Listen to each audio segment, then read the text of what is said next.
Hi, this is Eric Lofholm. I want to welcome all of you to our third annual goal setting day. And how this day came about is several years ago. It was getting towards the end of the year, and I was thinking about the last Friday of the year and it being kind of a dead day, if you will. I mean, there's not really a whole lot going on, and some people are working, some people aren't working, some people want to work, but what do you do? And I thought, what a perfect day to block the day out and work on your life, work on your personal development, work on your goal setting. There's a famous success expert named Earl Nightingale. And Earl Nightingale, he created the first motivational audio record. So remember records back in the day?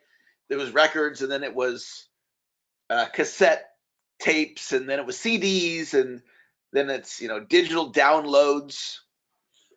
Well, back in the day when it was records, Earl Nightingale was one of the top experts in the world on success, and he did this record that sold over 1 million copies called The Strangest Secret. And now you can get it for free on YouTube. The Strangest Secret by Earl Nightingale. And Earl said the strangest secret is we become what we think about. We become what we think about. Now, what I say is we become what we think about and write it down. So I'm talking to this young man yesterday. He's in his early 30s, and we ended up on this call to talk about doing some business together. And so I asked him, I said, well, tell me about you. He's like, oh, well, thanks for asking. And he starts telling me about his life. And he has, in essence, said, my dream is to save the planet. I want to start a nonprofit that creates awareness around saving the oceans and saving the planet. And I was like, wow, that's awesome. And I said, would you be open to some tips? He says, sure. So we become what we think about. He's in his early 30s. He's a passionate kid. I call him a kid, right? He's not a kid. He's a grown man, but to me, he's a kid. Okay. So I give him this tip. I said, look, you're going to pull this off. You are going to be part of the Save the Planet movement. He's not currently like all in on it. He's doing business, but he wants to start this nonprofit, and that's what he wants to do with his life. So when somebody tells me this is what I want to do with my life, I believe them. I'm like, okay, we become what we think about. That's what you think about. That's what you're going to make happen. But what I've learned to do is to script out my future. All right. So I'm going to show you a document that I created. We're going to actually work on this today. I'm going to give you guys some exercises. So I'm going to talk, I'm going to teach, I'm going to encourage and inspire, and then I'm going to put you guys to work. Because if you can walk out of here today with some solid written goals, today could change your life. Like no joke, like this literally could change your life. So if you look in the middle of the upper portion of the page, it says 30-year business plan, 2004 to 2034. And this is a 12+ page document that I created when I was 34 years old. And I scripted out my future. I wrote down the international training company that I now have. So when I do coaching calls with people, and I've done thousands of them, literally thousands of calls, like this call, yesterday's call wasn't a coaching call, but it was a call where I was getting in this kid's head, finding out what makes him tick, what's important to him, what does he want his future to be about. And I told them, I said, look, this is what I did, is I started thinking in decades. Most people don't think in decades. Most people think 5 years into the future or less. So I started thinking in decades. This document was created 15 years ago. And what I discovered is I could influence my future based on what I wrote down. That's pretty radical of a thought if you think about it. I can change my reality by what I write down. So here's what I told this kid. I said, look, I want you to write this down. And I sent him a piece of content to teach him about, here's how I do it.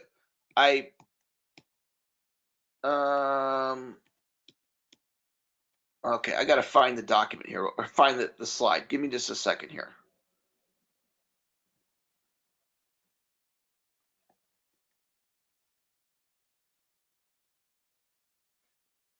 Okay, find this piece of content here. Let's see here.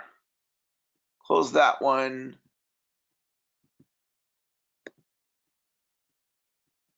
Why is that doing that?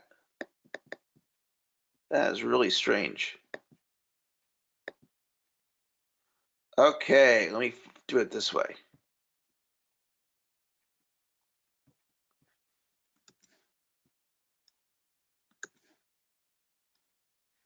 Okay. Phase 1, phase 2, phase 3, phase 4. Okay. Okay, listen to me, guys. This can change your life, what I'm showing you right now. What I did intuitively is I started looking out, if you're gonna if you're gonna look at your life in decades, if you choose to do that, which I think would be a good idea, if you're gonna choose to do that, then how do you compartmentalize the ideas? So I do it with phase 1, phase 2, phase 3, phase 4. So let's say, like, Tom's on the line right now, and part of Tom's future might include a YouTube channel. Like that would, in Tom's case, I know Tom, it'd be a really good idea for his business if he launched a YouTube channel. Well, there's different phases of the YouTube channel. Phase 1 refers to the next 6 months. Anything from now to the next 6 months. Phase 4 is the ultimate maturation, if that's a word, of the YouTube channel. So how many subscribers, how many videos, how many views. So what this might look like, if Tom was creating this document, okay, this 30-year document, and part of it was his YouTube channel, he would script out the future. So I'm going to show you what this looks like. So phase 1 again is next 6 months.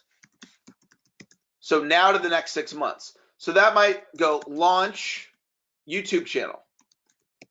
Now, if you're going, Eric, I'm not going to do a YouTube channel.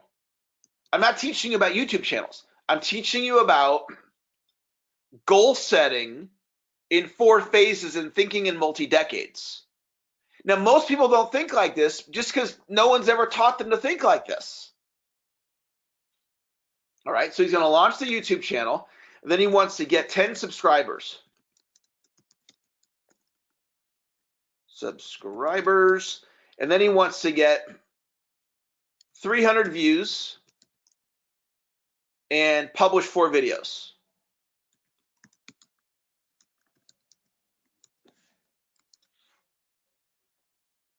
All right, now phase 4, let's say he wants to get 10,000 subscribers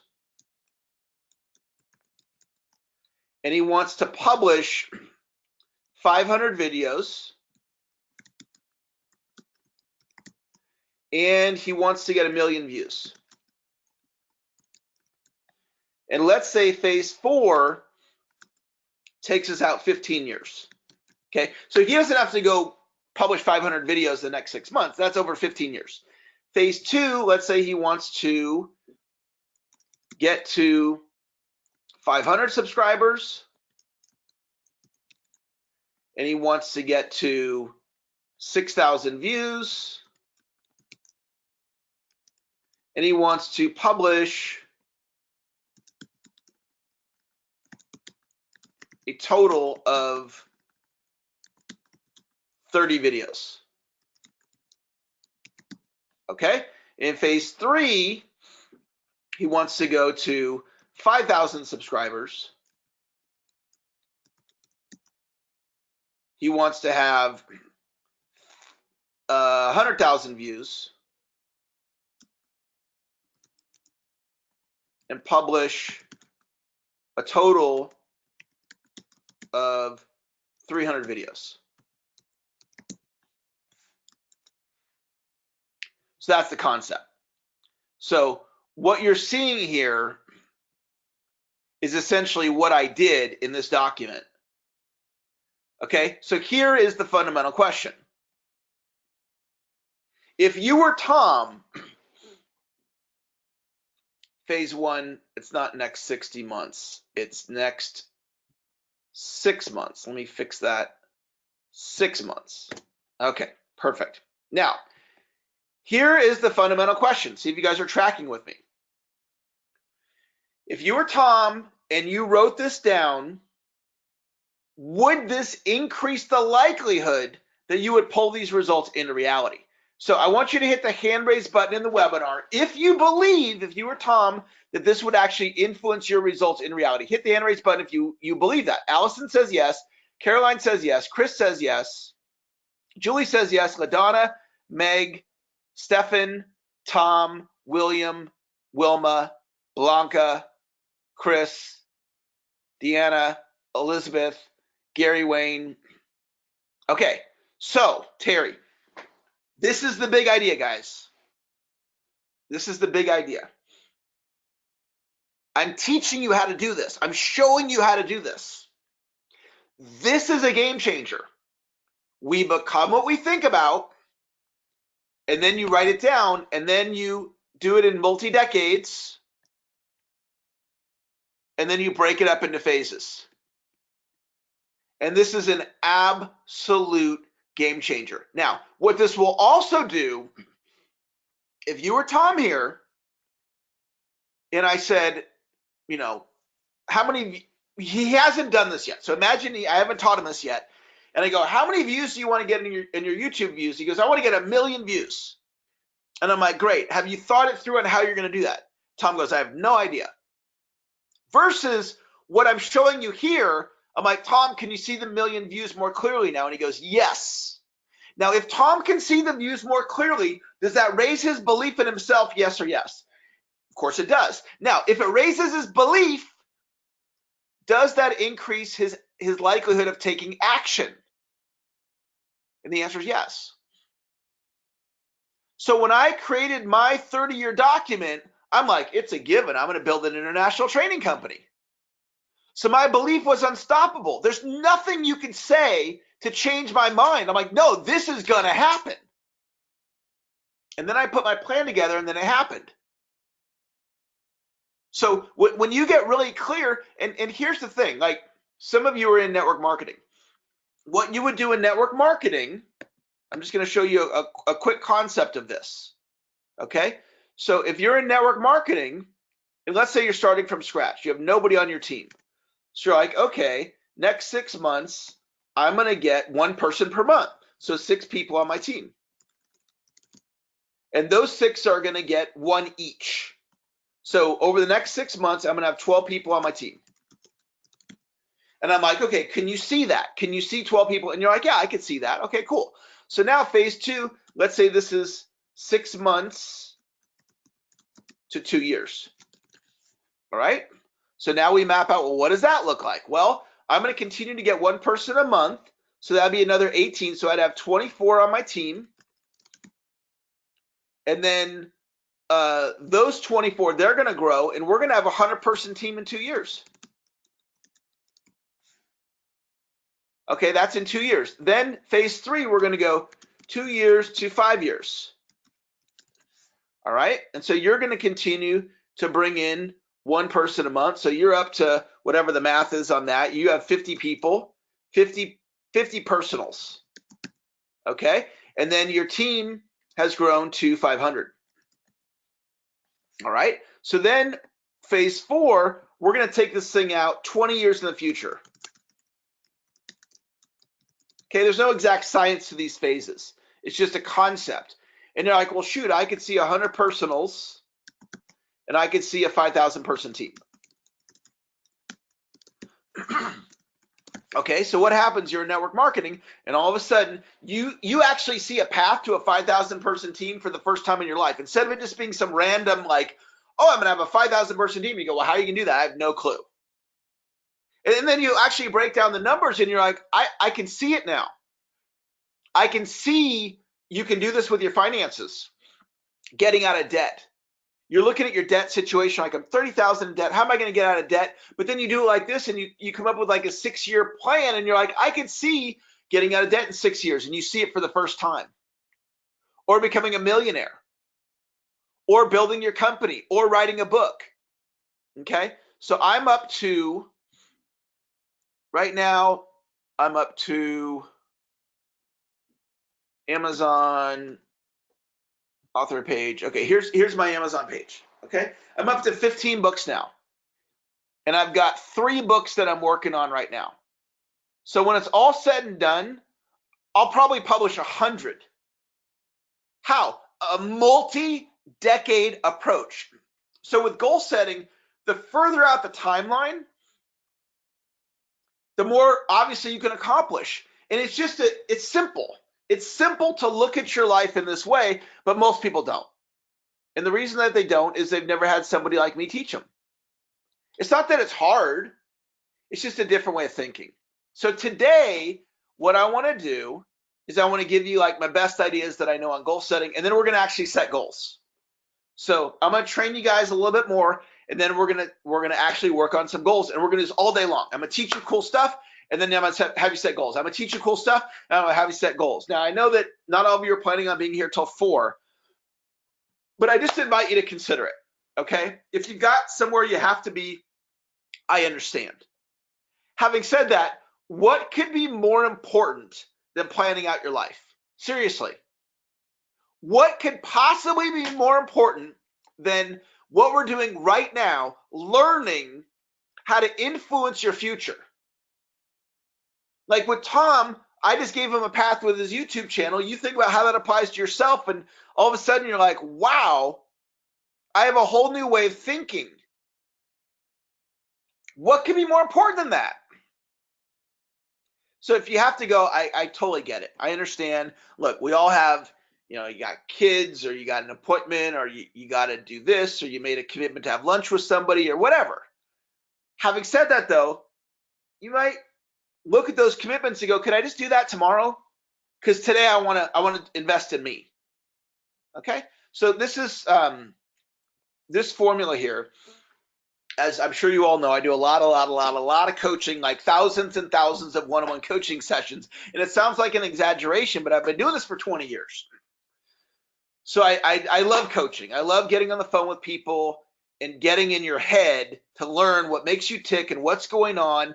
And then we mastermind in the coaching session where you're telling me what's going on and I give you my take, and then we just learn from each other, right? So I started thinking about, why do some people achieve goals and others don't?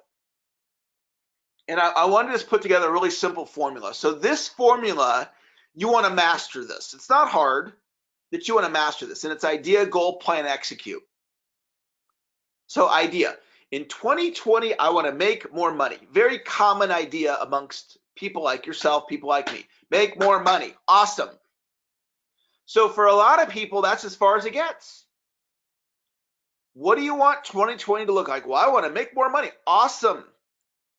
How much more? I don't know. Okay, so that's step 2. So what's the exact goal? I want to lose weight. Awesome. How much weight do you want to lose? I don't know. I want to retire financially independent. That's an idea. Awesome. How much money do you need to retire financially independent? I don't know. I want to grow my company. Fantastic. What exactly does that look like? I don't know.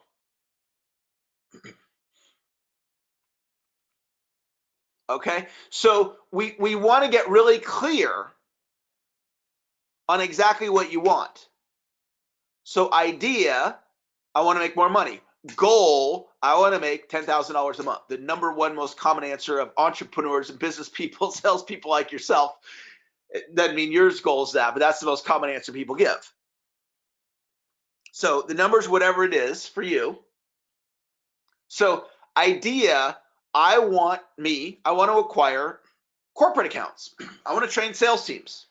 I want to train your sales team. If you're on a sales team, I want to be the trainer at your company. All right. So idea, I want to train sales teams. Goal, 500 accounts. I want to train 500 sales teams. And then breaking it down to 2020, in 2020, I want to train 200 sales teams. Okay, that's the exact number for 2020. Plan. So I'm going to show you what this looks like. Idea, train sales teams. Goal, 200 teams by the end of 2020. So that's a specific goal. Plan. So what we're going to do as a team is 20,034 prospecting touches to set 1,334 appointments to run 1,000 appointments to close 200 accounts.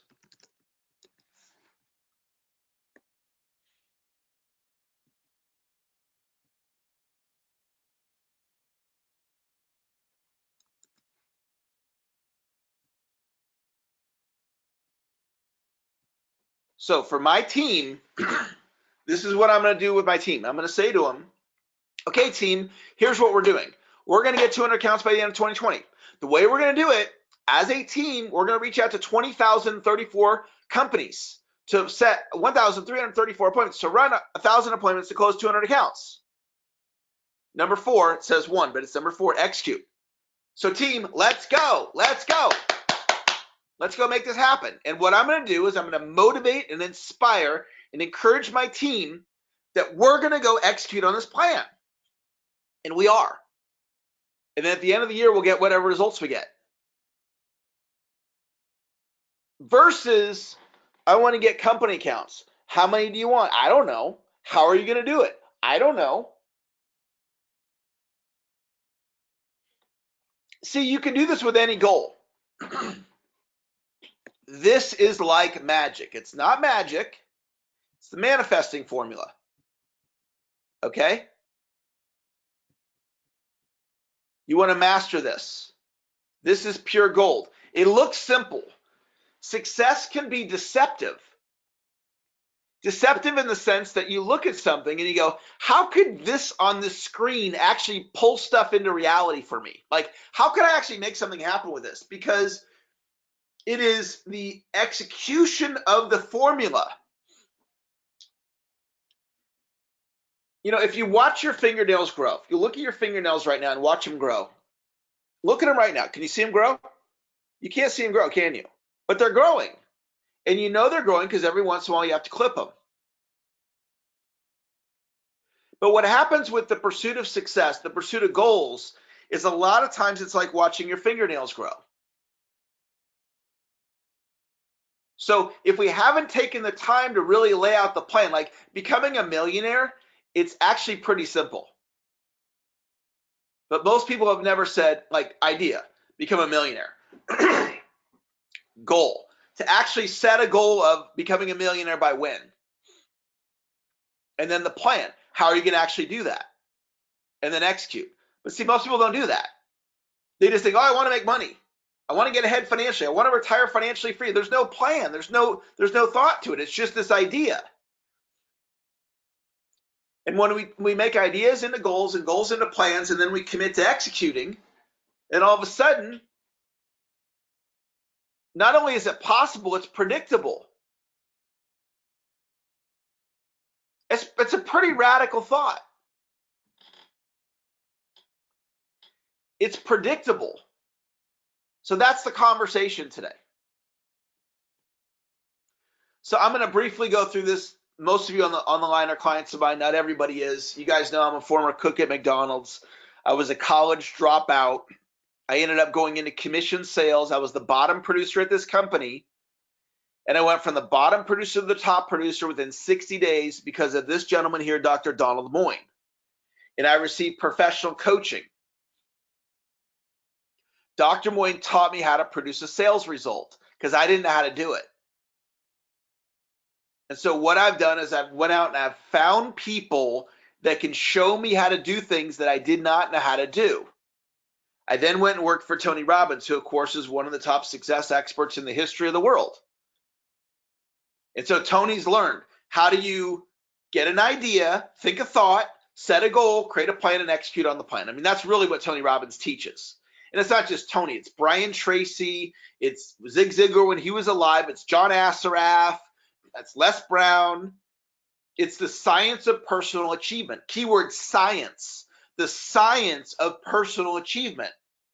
How do you predictably create results? It doesn't guarantee it, but it puts the odds in your favor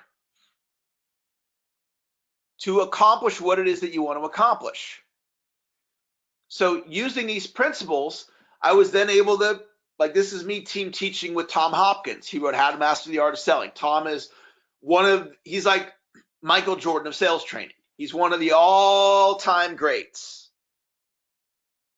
And I went from a bottom producer reading his book to team teaching with him. I actually taught Tom how to do webinars. It doesn't sound believable, but he wasn't doing webinars, and I reached out to him. I'm like, hey, you want to do a webinar? And part of why he wanted to do it was because he wasn't doing webinars at the time.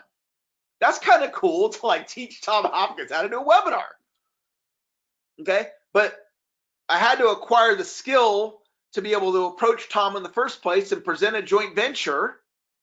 Okay, so then this is me speaking on the Get Motivated stage, which is one of the most prestigious stages in my industry. So how is that possible? Well, it's continuous sales improvement. So my core message now is I want 15 minutes to an hour of your time once a week. And you can do that with me with a podcast or audio or video or books, or you can join one of my coaching programs. Give me 15 minutes to an hour a week. If you go, Eric, how did you go from a college dropout to training sales teams and becoming one of the top sales trainers on the planet, one of the best in the industry? The way I did it is continuous improvement, continuous sales improvement. I just kept getting better. So today you're going to have an opportunity to get a lot better because we're going to put in a full day, but you're going to actually set goals right in class. And I'm going to give you some stuff that's made my head explode in a good way, just things that have blown my mind around what's possible. It has nothing to do, this is not about your background. It's not about your parents, like how you were raised. It's not about your college degrees. I mean, if you have them, great. It's not about where you're at in life right now. I mean, if you're in a great spot, awesome. But no matter where you are, if you'll just start continuously working on your skills, and some of you have been doing that for a long time, if you'll just continue that or start doing that and start dreaming big, but not just dreaming big, actually writing it down. Writing down how you're going to do it. Break it up into the phases, the 4 phases. And you continue to study personal development. And you continue to really learn what it is, what's possible for peak performance, what's possible with our potential. And you just keep working on your skills. Power of a deadline. Okay, so now we're going to get into some nuts and bolts. When you have a deadline, if you're committed to the deadline, it will compel action. So I'm talking to this client of mine. He's in his early 20s. And I tell him to get an IRA account set up, a retirement account. And I'm teaching about how money compounds. And I told him, I said, I want the IRA account set up in December before we hit 2020. So then we get on the coaching call.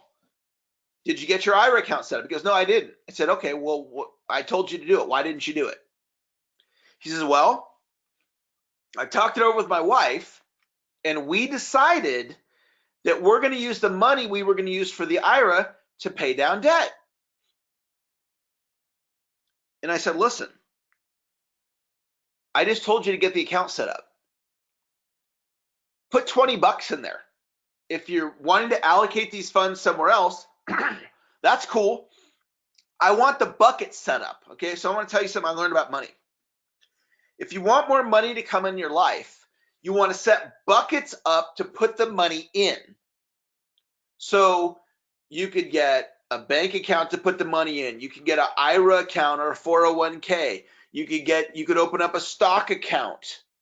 Okay, and we get these different buckets, and I want his IRA bucket set up because I know if the bucket's set up, money's going to start going in there. So this is a story about the power of a deadline. So I told him, I said, before the end of the year, I want that done. If you're in my planning class, what did I say? I want the plan emailed to me on or before December 31st at 11:59 p.m. Pacific. And that's part of the secret sauce of my planning class. It's the deadline. So I came up with this concept called last productive day.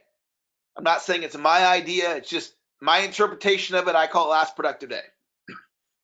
So what I did is I said, when is the last day that I'm gonna productively work? It doesn't mean I'm gonna retire. It doesn't mean I'm gonna drop dead on that day. It just means I plan on being productive until I'm 75 years old. So then I thought, all right, I want to squeeze out every little piece of life I can get on this idea. So I'm 75 until the day before I turn 76. So my last productive day precisely became September 12th, 2046. So then I wrote that down and I manually calculated how many days I have left of production. And then I learned about this app called Final Countdown. Final Countdown is a count up or countdown app you can get for free on the Android or iPhone. So here we go. Last productive day. This is from the app. It's a screenshot. September 12th, 2046. As of that moment, I had 27 years, 27.7 years, 332 months, etc. So look at the top in red. 10,120 days, 9 hours, 9 minutes, 39 seconds. Well, that was the last time I taught this class. So I'm opening up my app right now, and I'm going to put my number up here on the screen. So I go from, what was that? That was 10,120 days. 10,120 days when I did it last time. And right now I'm at 97.56. So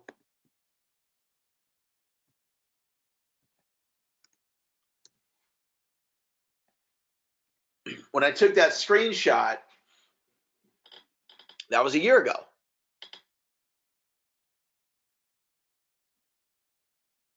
So what that does, what this does is it says, Eric, let's go.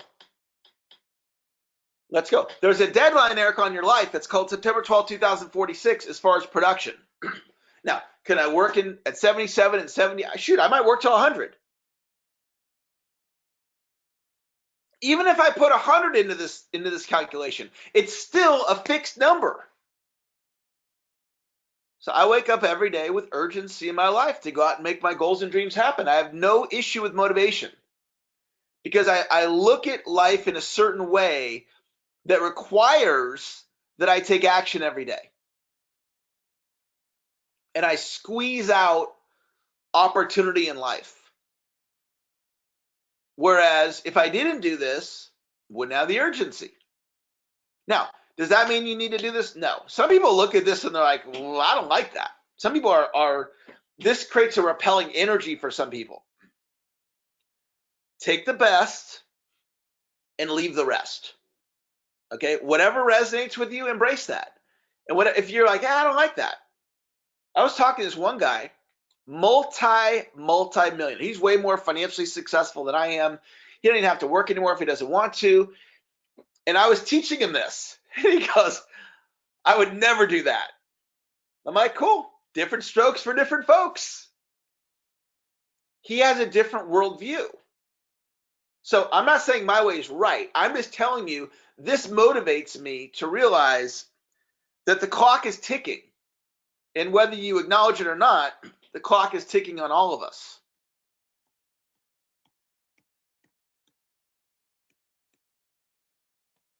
All right, what we're going to do now is we're going to do this exercise. So what I want you to do, now, let me sidetrack for a second. Anytime I give you a goal setting exercise, you can do it one of two ways. You can do the exercise the way I'm teaching it, or you can just do good old fashioned goal setting however you like to do it.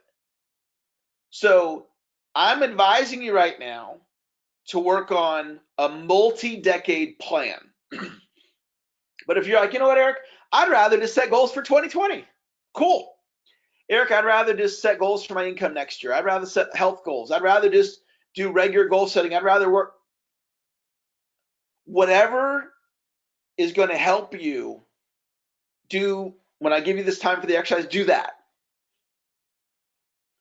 But I'd also invite you to do the exercise the way I'm presenting it, because in doing it, you might fall in love with this. Like, I love it. I love looking at a multi-decade approach, and it's helped me in so many different ways.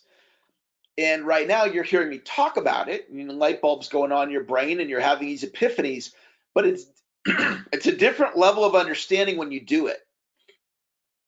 So if you actually thought about the rest of your life and what does that look like, and you started writing down your future, the thoughts in your mind, you started writing it down, that's different than just thinking about it. You could advance an idea further in writing than you can in your mind. So I'm talking to the kid yesterday about saving the planet, and I would argue he can create a better plan by writing down what he wants to create over the next 30 years than merely just thinking about it. So what is this exercise?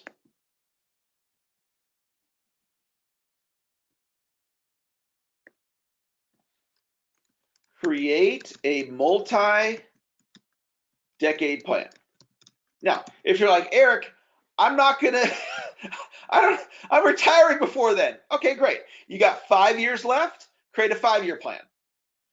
I just want you to think out further than what you normally do. All right? If you've got multiple decades left, then create a multi-decade plan. If you got 5 years, if you got 2 years left, if you got 12 years left, create a 12-year plan. Okay? You're gonna break it up into the 4 phases. So let me pull up Microsoft Word and show you what this looks like.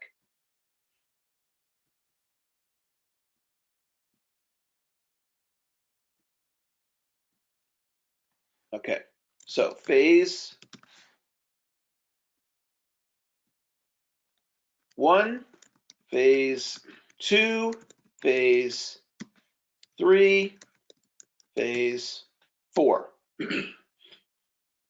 Phase 1, next 6 months. Phase 4, end of your career.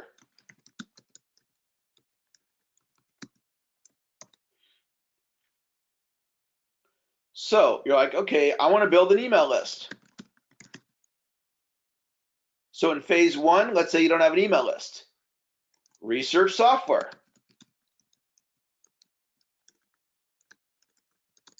Select software.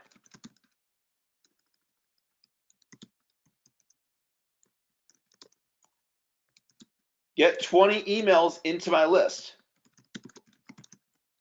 Send 1 email per month.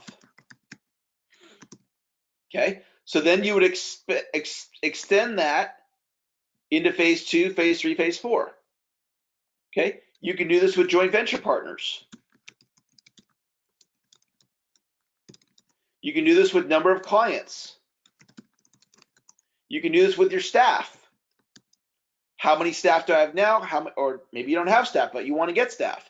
You can do this with social media, in terms of followers on social media. You can do this in terms of writing books. You can do this with investing. Okay, these are just different ideas. So what you're doing is you're simply thinking about your future and you're just documenting it. That's all you're doing.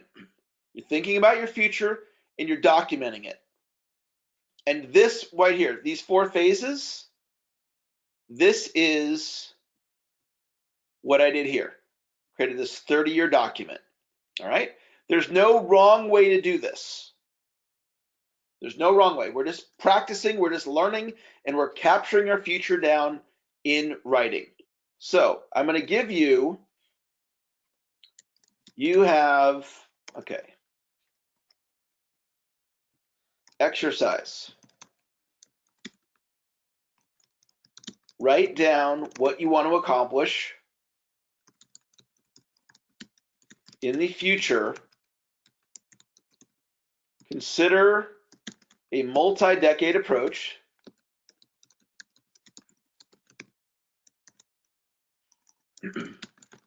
You have until 10/20.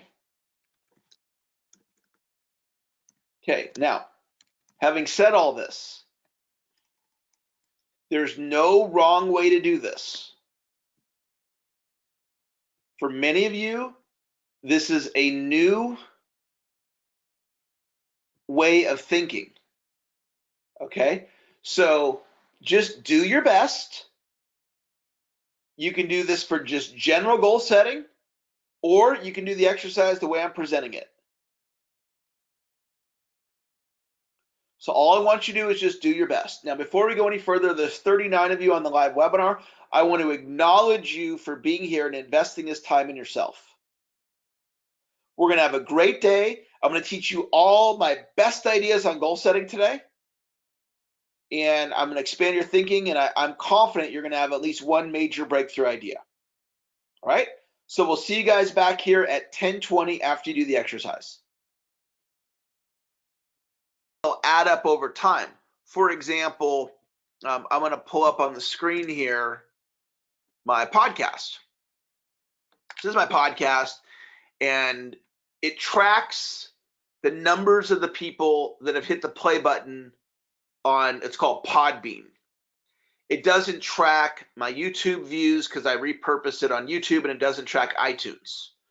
But what's trackable here, you can see it has 141,000 downloads. And that to me is a lot. Like 141,000 times people have hit the play button on my podcast. But if you look at it, today I had 26 downloads, and yesterday I had 185, and the day before I had 38, and the day before that I had 61, the day before that is 66. Most of these days, if we go a little further back, go a little older episodes, okay, 129, 100, 110, 100, 131. Most of them, it's between 100 and 150.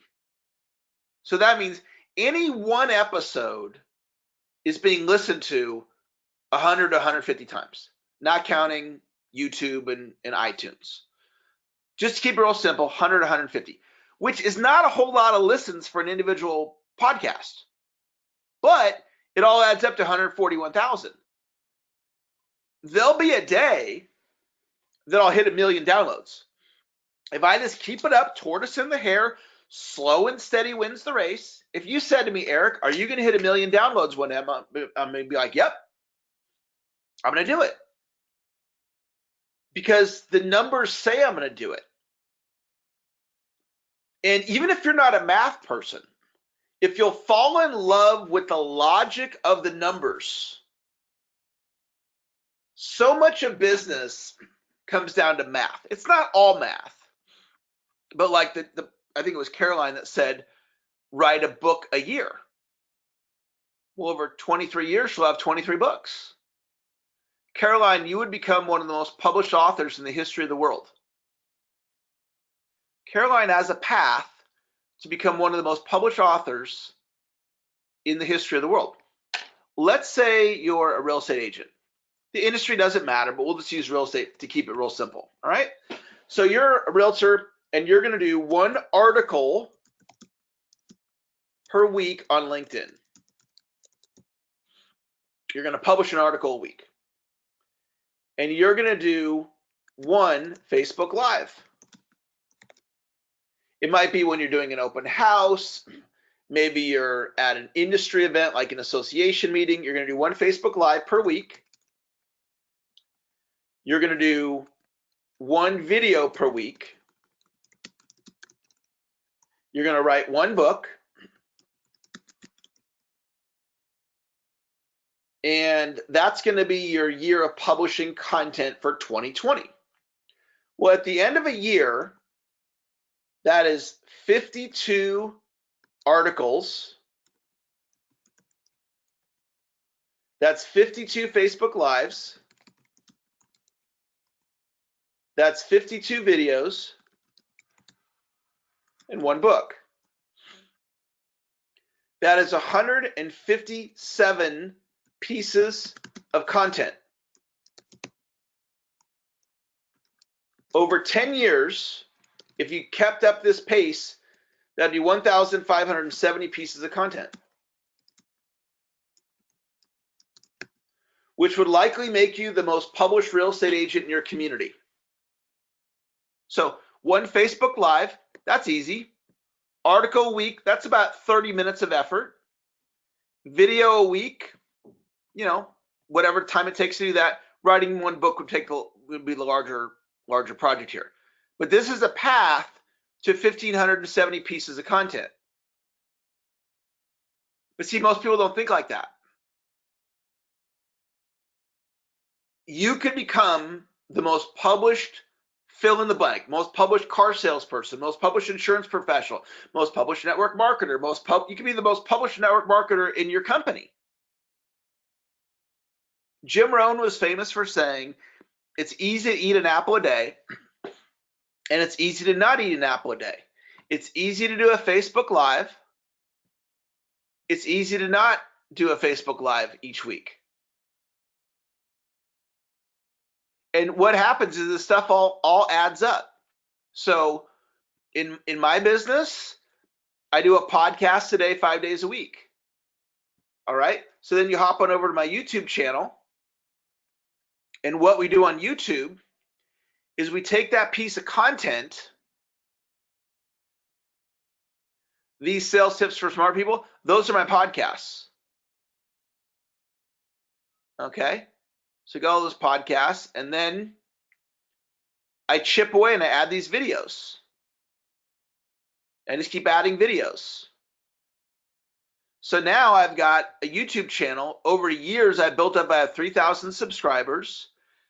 I've got, I don't know, 50,000 views, whatever it is, however many 400 or 500 videos published. But how did I do that? Chip away, chip away, chip away, chip away. And why did I chip away? Because I had a multi-decade vision for my life. So I saw value in these really small wins, these really small things, that the small things all add up. My grandmother, when she passed away, she had a net worth of around $3 million. My grandmother never made more than $50,000 in a year. She was a single mom. As far as I know, she never owned real estate. So that doesn't make any sense. She never made more than $50,000. She was a single mom. When her husband passed, she never remarried. She rented, as far as I knew, her whole life. So how did she do it? She lived below her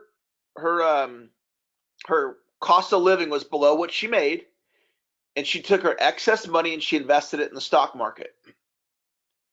And she kept reinvesting. And she had dividends from certain stocks, and she'd take that money and she kept reinvesting.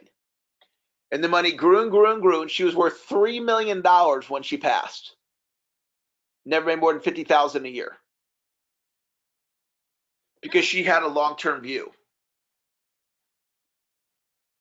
She had a view that the small amount of money that she was investing made a difference. Where most people would say, what's the point in investing? I only have $50 to invest. What's the point in doing a Facebook Live? What's the point of that? I'm only going to get 15 views. What's the point? The point is that it all adds up. And when you have a long-term view and you really look at it, okay, I'm going to show you guys a picture, and then we're going to do a little more training and how you guys set some more goals. So I want to pull up an image here and tell you a little bit about my son.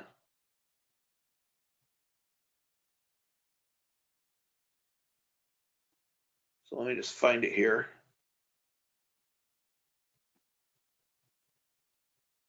There we go.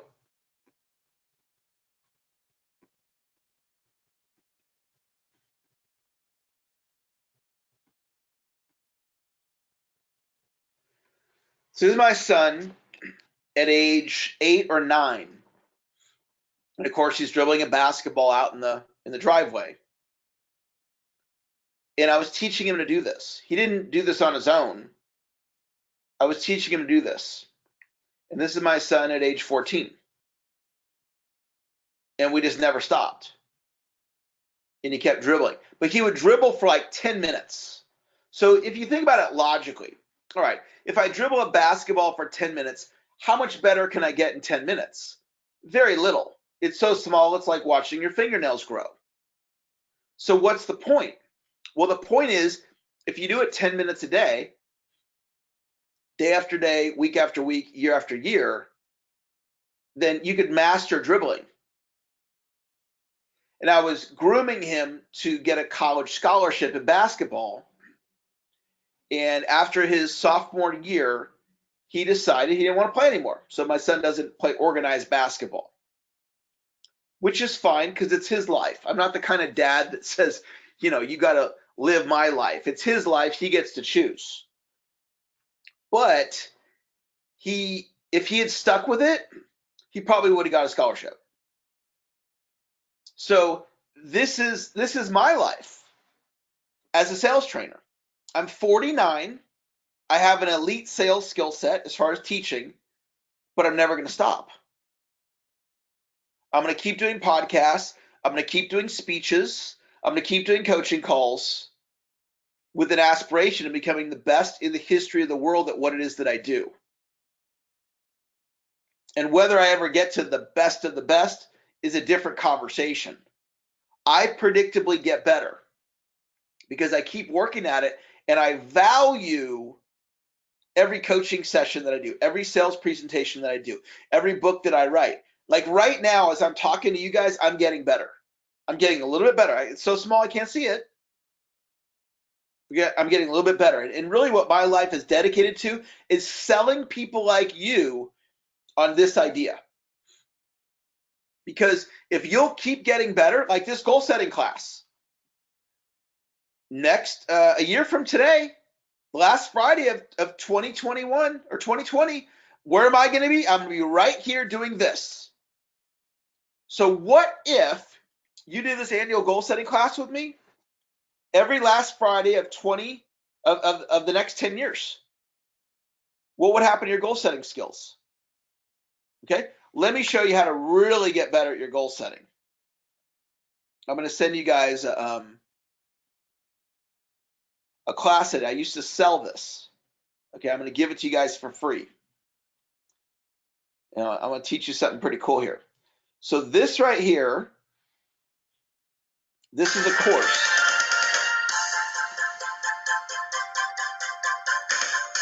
Hi, my name is Eric Lofholm, and welcome to...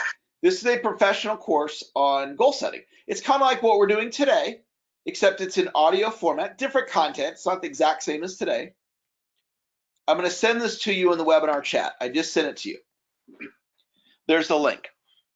It's 6 modules, 30 minutes per module, 3 hours of content. This course is good for adults. It's good for kids. My youngest student, 5 years old, learned goal setting from these audios.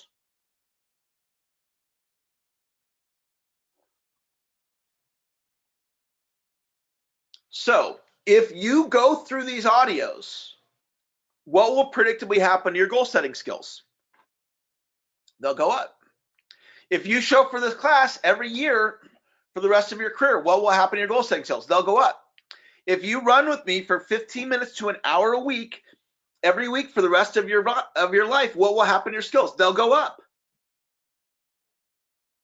which will raise your belief in yourself, which will grow your skills. So it's not just law of attraction.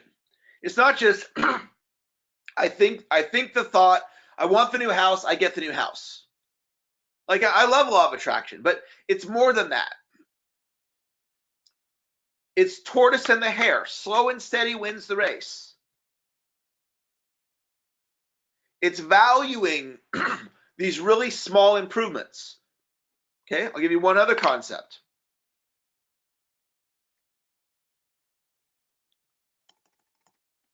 So I want you to be your number one cheerleader. Okay, I'm a cheerleader. I cheerlead for people. But we don't always have a cheerleader there for us. But you're always there for yourself. So I want you to be your number one cheerleader. Now, if you have a spouse that's a cheerleader for you, that's awesome. But what if you don't? What if your spouse is negative? Which some people's spouses are negative. So my wife's job is not to be my cheerleader. My wife's job is to be my wife, period. And if she's a cheerleader, that's great. If we work together, that's great. But her job is to be my wife. My job is to be her husband. I cheerlead for my wife, but that's not my job. My job is to be her husband. Okay? Your boss's job, if you have a boss, is not to be your cheerleader. Your boss's job is to be your boss. And if he or she happens to be a cheerleader, awesome. So how do you cheerlead for yourself? Well, the foundation of it is your self-talk.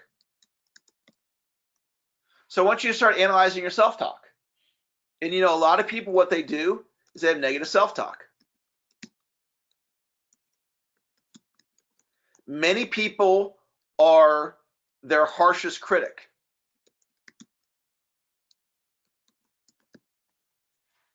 So what I would say to you, if you have negative self-talk, is I want you to reduce it.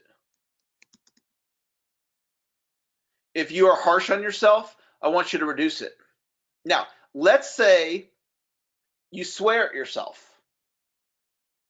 You say, I'm a blanking idiot. And you talk to yourself like that. And let's say you say, I am a ... I'm not going to say the word idiot. Common way people talk to themselves.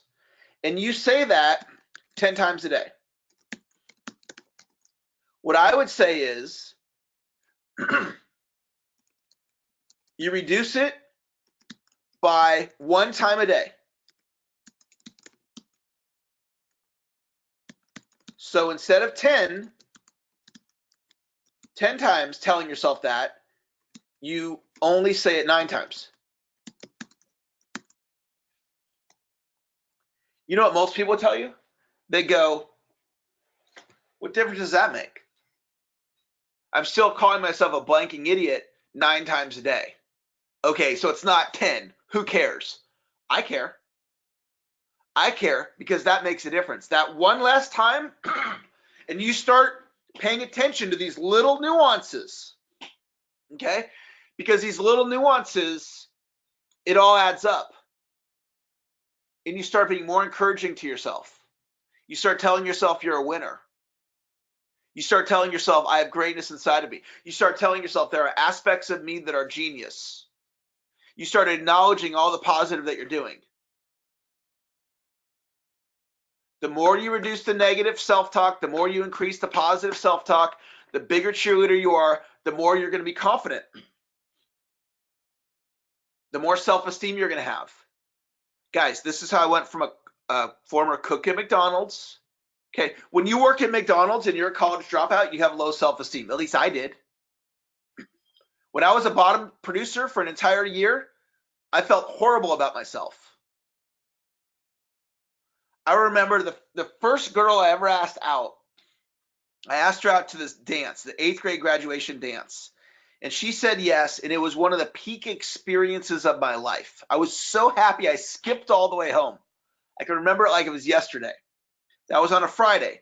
And then on Monday or Tuesday, one of her friends came up to me and said, so-and-so doesn't want to go to the dance with you anymore. It crushed me so hard. It was so devastating. I did not date in high school because the pain was so great. So I had extremely low self-esteem. And I had to undo all that. And what I've discovered is the small things make a difference. That's why if you'll give me 15 minutes to an hour a week, like I'm serious about that, it'll change your life. It'll change your attitude. It'll change your mindset. It'll change your strategy. It'll improve your skill set.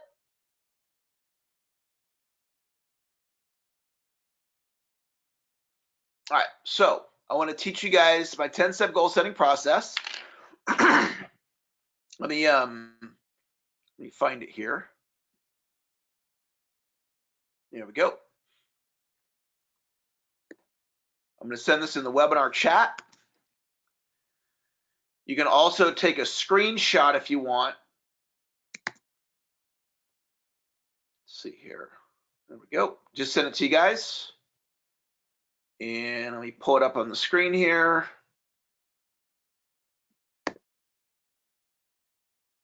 Okay. So if you want to take a screenshot, you can take a screenshot of that. I just sent it to you in the webinar chat. If you still don't have it, you can send me an email and I'll email it to you. Eric@ericlofholm.com.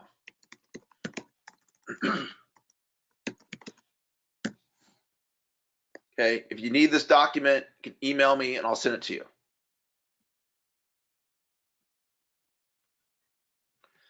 So I'm at this Brian Tracy seminar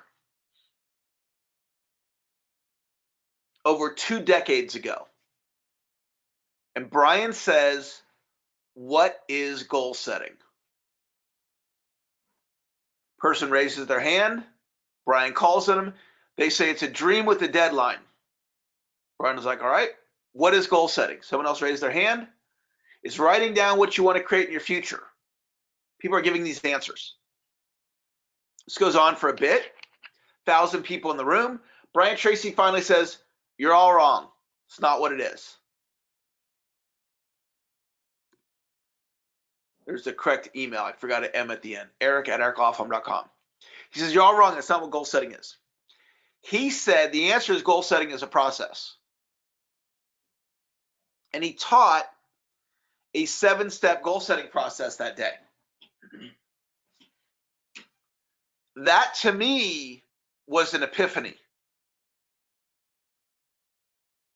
Goal setting is not any one thing. It's like a recipe for a cake. If I said to you, what is a cake? You wouldn't say a cake is cake mix. What is a cake? You wouldn't say a cake is an egg. A cake is a preheated oven. No, it's all of those things in sequence that makes the cake. So he taught me that over 2 decades ago, and I never forgot it. And so then I wrote, took the notes, got the 7-step goal setting process, and I became obsessed with these goal setting processes. And I looked for every goal setting process I could find. Tony Robbins had a process, and Napoleon Hill had a process, and Brian Tracy had a process, and Zig Ziglar had a process. And I looked at all of them. And I took notes on all of them. And I said, what is the ultimate goal setting process? And I came up with my own. Now, it's not really my own. This is all of the best processes I could ever find from the most genius motivators in the history of the world. It's all of them combined. And so I think this is the ultimate process, not because it's mine. It's all of theirs combined. So you want to master what's on the screen here. Think about what you want and write it down. So step 1, you're not actually setting goals yet. It's a brainstorming process.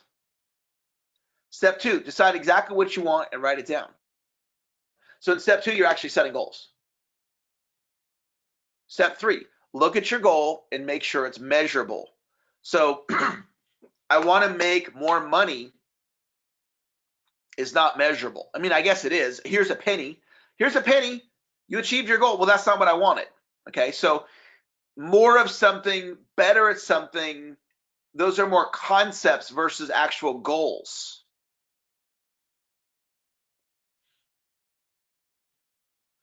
So if you're like, well, I want to sleep better. Okay, how can you say that in a measurable way? Well, I can measure by saying I'm in bed by 10 o'clock at night, I sleep at least 7 hours, and I wake up 0 or 1 time a night. And I want that to be my experience 20 out of the 30 days a month. So I achieve my goal. If 20 of the 30 days, I'm in bed by 10, I'm 7 hours of sleep, I wake up 1 or 0 times, you can measure that. That's a way of measuring that I'm sleeping better. So you get in the habit of defining what you want in a way that's measurable. I want a better relationship with my wife. Okay, but how do you measure that? Okay, my wife and I go on a date night once a week. When we have a disagreement, I don't resort to name calling. Okay, these are measurable ways of defining things. So you start really paying attention to, how do I measure it? So that's step 3. Step 4, identify the reasons why you want the goal and write them down. So the why is the motivation. The benefit if you achieve the goal, the consequence if you don't.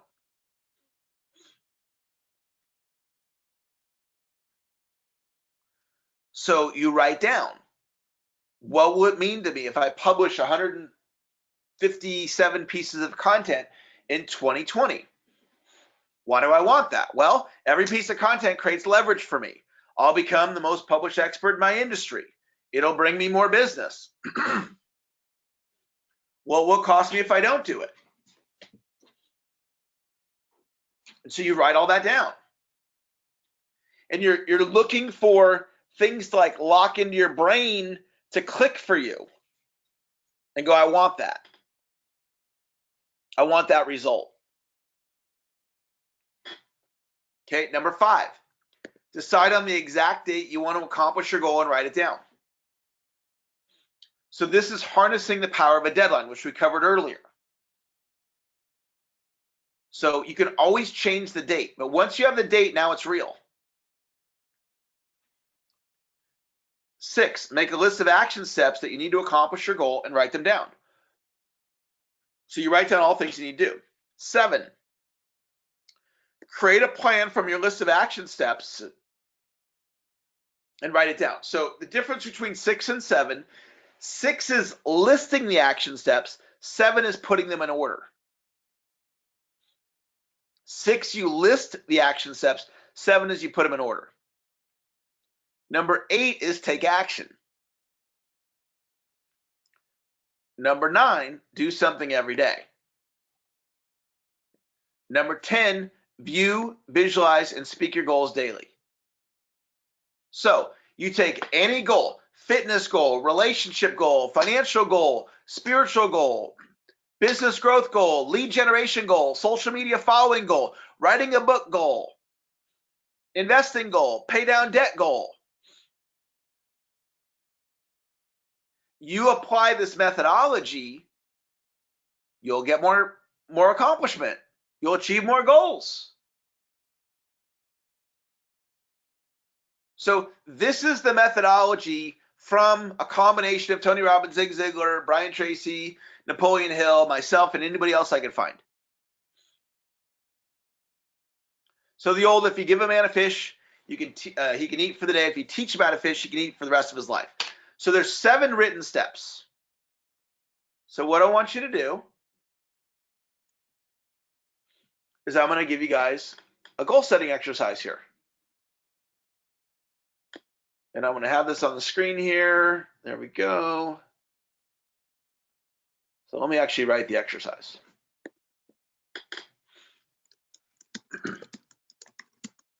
You have until 10:30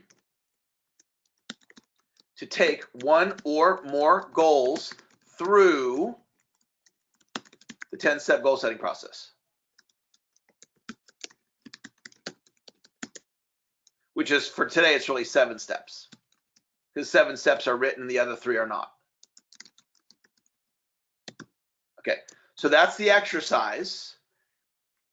And then what I want to do, let me see if I can put this on a PowerPoint and make this a little easier for us.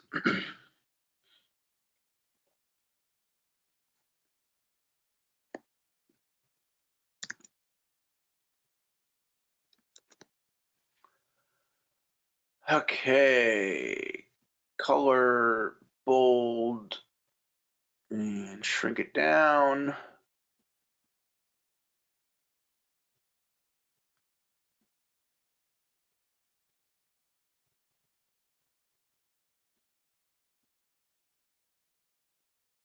Okay, let's see what this looks like. Okay, let me make it bold. There we go. Shrink it 1. There we go. Okay.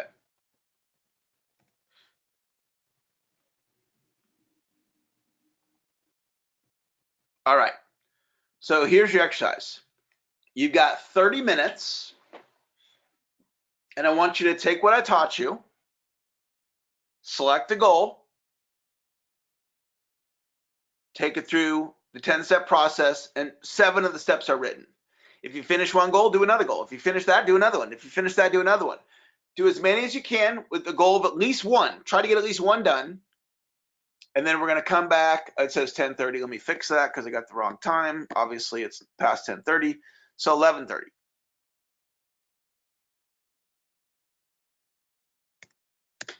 Okay, there we go.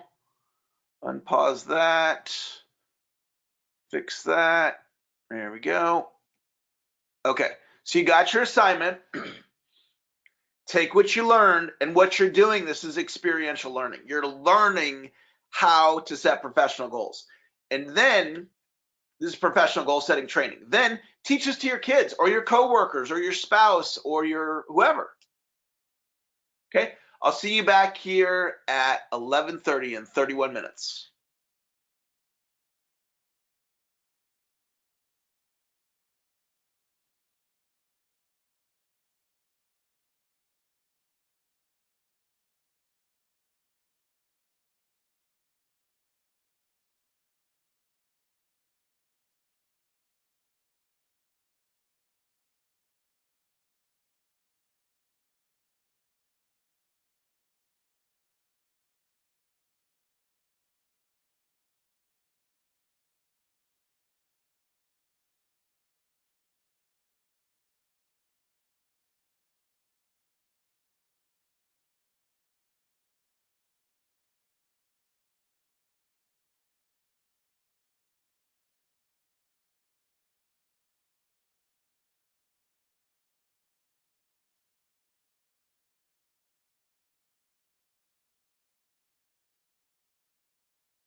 righty, welcome back.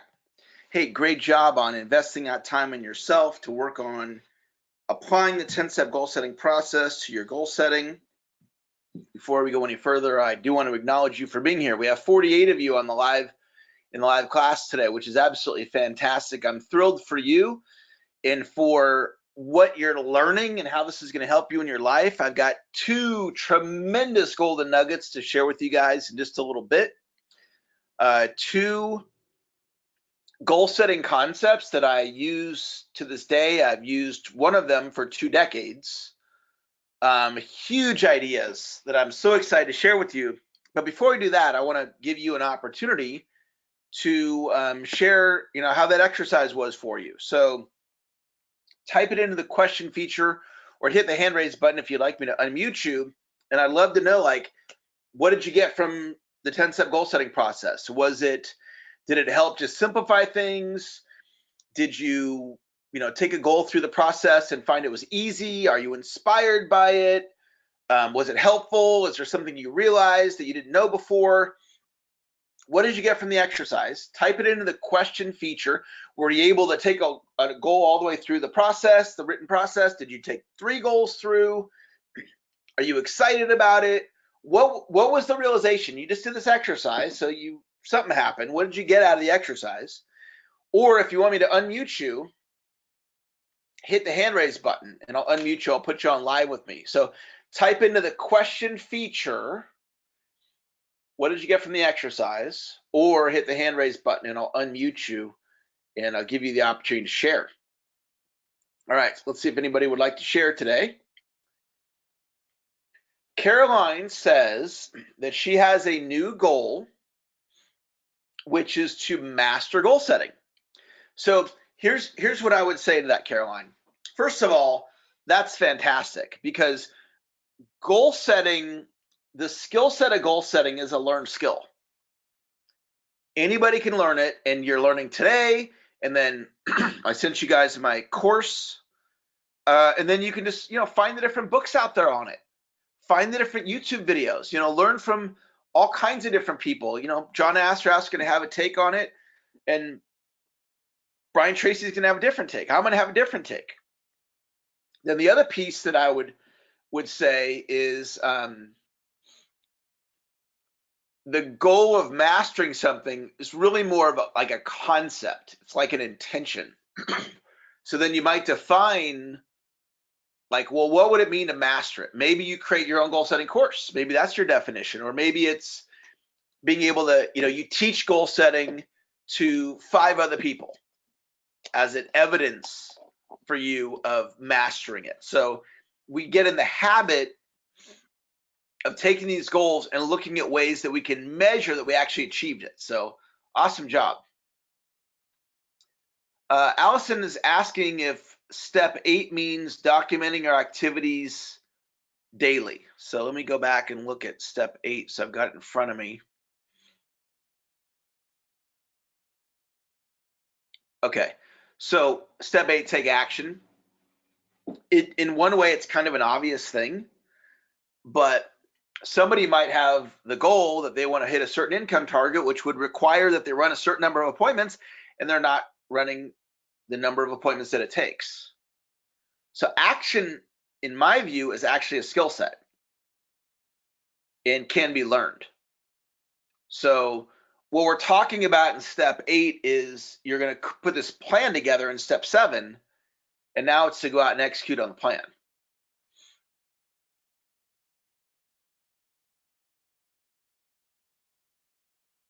All right.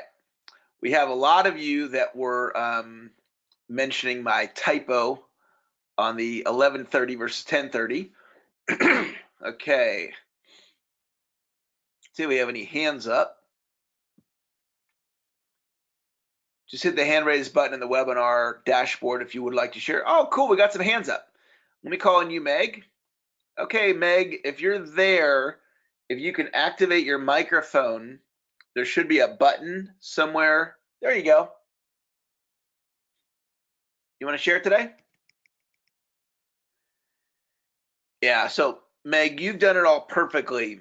the technologies aren't talking to each other. So the webinar software is not talking to your computer. So if you want to, thank you for trying. If you want to type into the question feature what you want to share, that'd be awesome. And let me call in Stefan. And Stefan, if you're there, there you go. Eric, can you hear me? Hey, all right, yay, the technology worked. You want to share today? Hey, anyway, I was working on 2 goals and I pretty much got one of them done. I'm in solar sales, so I went through the process of mapping out what I'm going to need to do to hit my income goals, which is $13,000 a month. I remember you said one of your classes, the average goal is $10,000 per month per entrepreneur, but because you're taking my class at $3,000, so I did that. Cool. And so I need to knock 40 doors a day and so on and so forth. I basically need to sell somewhere between 5 to 7 systems per month to hit that goal. And then the other thing is I have a web page or a group on Facebook called Simple Weight Loss, and I'm trying to figure out how to grow that group. And that was tougher, but the main thing I got out of the exercise was I got some clarity. I mean, I've got a game plan for what I'm going to be doing each day on the site to help the members, and for myself, it's about getting down to 185, bringing my A1C down below 6.5, and essentially getting healthy. Excellent. And what was the goal for the group? The goal for the group is 30 members or actually 40 members by the end of by the end of March. I'm doing 1 Facebook Live a week, and I'm sharing videos and for motivation and also for recipes. Cool. And is the group a free group or a paid group? It's a free group. Cool. Does the group members, the current members, know that you want to grow it? No, not yet. Okay. So one thing you can do is you can share with your group the vision that you have to grow it. So let them know and have them be on the lookout for, potential new members. And then if possible, you want to give them some marketing that they could then share. Mm-hmm. So when I started my disaster relief Facebook group to help the people that lost their homes in the Paradise, when the town of Paradise burned down about a year ago. So I wanted this group to grow so we could create more help for these people. So I did a Facebook Live, and then I said in the live, I'd like you to share the Facebook Live to other people. So then people started hitting the share button on this Facebook Live, and that was probably the #1 thing that we did to grow the group was existing members shared a piece of marketing over Facebook to attract in new members. Okay, that makes sense, and that's actually real simple. Exactly. Yeah, you just do a Facebook Live, and then in a group, you can pin a Facebook Live to the very top. So the very first thing that somebody sees when they enter your group is this Facebook Live. Hey, it's Stefan here. Thanks so much for being a part of our XYZ group. I'm looking to, I'd really like to have at least 30 people in the group. And the group is perfect for a person who has this, or this. And if you could hit the share button, and if you're watching this because somebody shared it, if this speaks to you, come on over and join us. And so now there's a marketing piece that leverages the existing members, and that could be a part of your plan. Perfect. I'll add that in there. Appreciate it, Eric. All right. Thanks so much for sharing. Okay, let's see if we have any other shared. Okay, Allison has her hand up. Okay, Allison, are you there? Yes, I am, Eric. Wonderful. You want to share today? Yeah, I just realized I didn't do a lot on what do you call email. I didn't state there email or any Facebook marketing. So anyway, I put #1 as increase in my sales every month. Then #2 is setting appointments once a week, and then 1 sale a month and 1 in contract a month. And then for number 3 is hosting open houses, calling expireds, sphere of influence, FISBOs, and doing door knocking in my farm. And number 4 is open house exposes me to more potential clients, whether they're buyers or sellers. Calling expireds and FISBOs and SOI and door knocking will increase my chances in getting more leads. Setting appointments and sales. Every week for number 5, I am. Oh, what did I? Oh, I have to have one appointment a week, and then one sale every month, and one in contract either with buyer or seller, which is a contract agreement.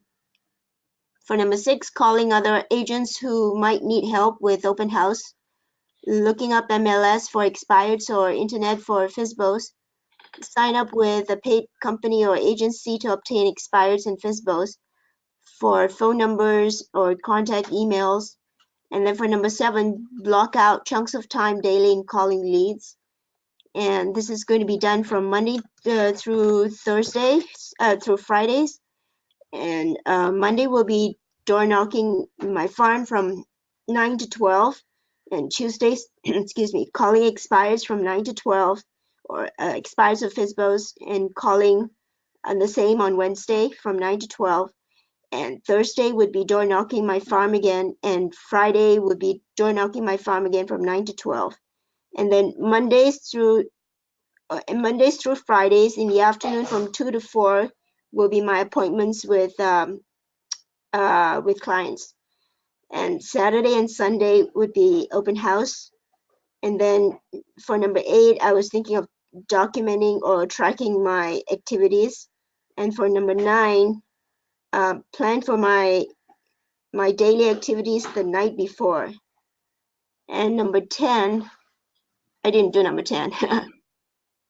Fantastic. Now, let me ask you a couple questions. One is, have you ever had this detailed of a plan before? No. Wonderful. Great job. Now, let's go back to number 3 and just give me the first item on number 3. Hosting open houses. Okay.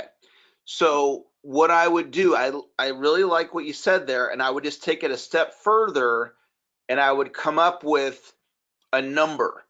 So is it one a week? Is it one a month? Is it two a week? Yeah, Saturday and Sunday. okay?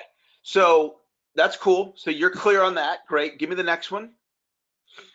Calling expireds, FISBOs, sphere of influence, and door knocking. Oh, sorry. Okay. For sphere of influence, what does that mean? People that I know. Okay. And is that going to be prospecting those people? Yeah, I should. Yes. Okay. So I would just think about what does that look like in terms of the number of people you're going to reach with what frequency. So, hey, I'm going to reach out to 1 sphere of influence a day, or 2 a day, or 5 a day, or 10 a week.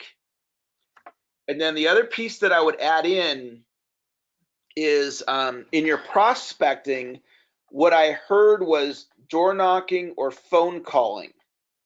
Yes. Okay. You can also do electronic touches. Right. So that would mean texting, email, and direct messaging over social media. Sure. Okay. So for example, if I was going to prospect you, what would be your preferred way that I reach out to you? An email, a phone call, a text, or a direct message over social media? I'm bad with social media. So it's either texting, email, or call. Okay. So like for me, my preferred way to be communicated with, if somebody's going to prospect me, I'd want them to either text me or send me a direct message over Facebook. So my least favorite ways to be prospected are a phone call or an email. Now, people, of course, contact me all kinds of different ways, but if you were looking for the best way for me, my preferred way I like to be reached out to, it's a text or a direct message over Facebook. So I want to really acknowledge you for you put in a lot of detail in your plan, and you did a great job. Thank you. All right, outstanding. Okay, let's see. We have a couple more shares here. Meg says, this has been so helpful to get underneath my commitment to participate in a special event.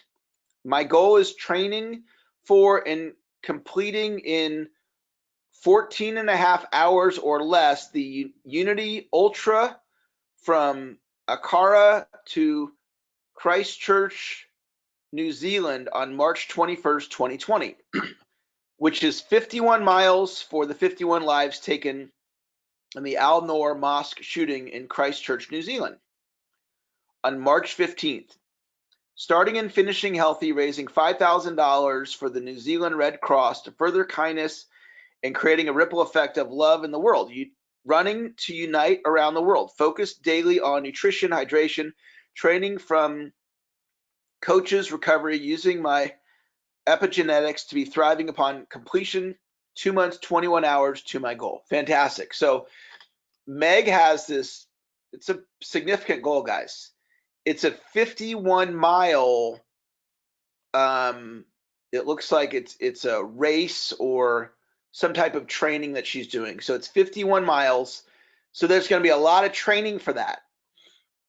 And in getting really clear on that and writing it down so she's crystal clear, and it was helpful for that, for her, for that. So awesome job, Meg. I want to show you guys something that's inspiring to me, and I think you'll really enjoy it. It's something to study. So I'm always studying success. And there's a person I want you to look up. His name is Billy Mills. Billy Mills. And I'll have us watch, let's see here. Let me pull him up on YouTube. Billy Mills won the 10,000 meter in the Tokyo Olympics. I think it was 1964. And he was not predicted to even win a bronze medal, and he won the gold. And so we'll watch the last lap here. We'll watch it as a group. Produced an amazing finish by Billy Mills.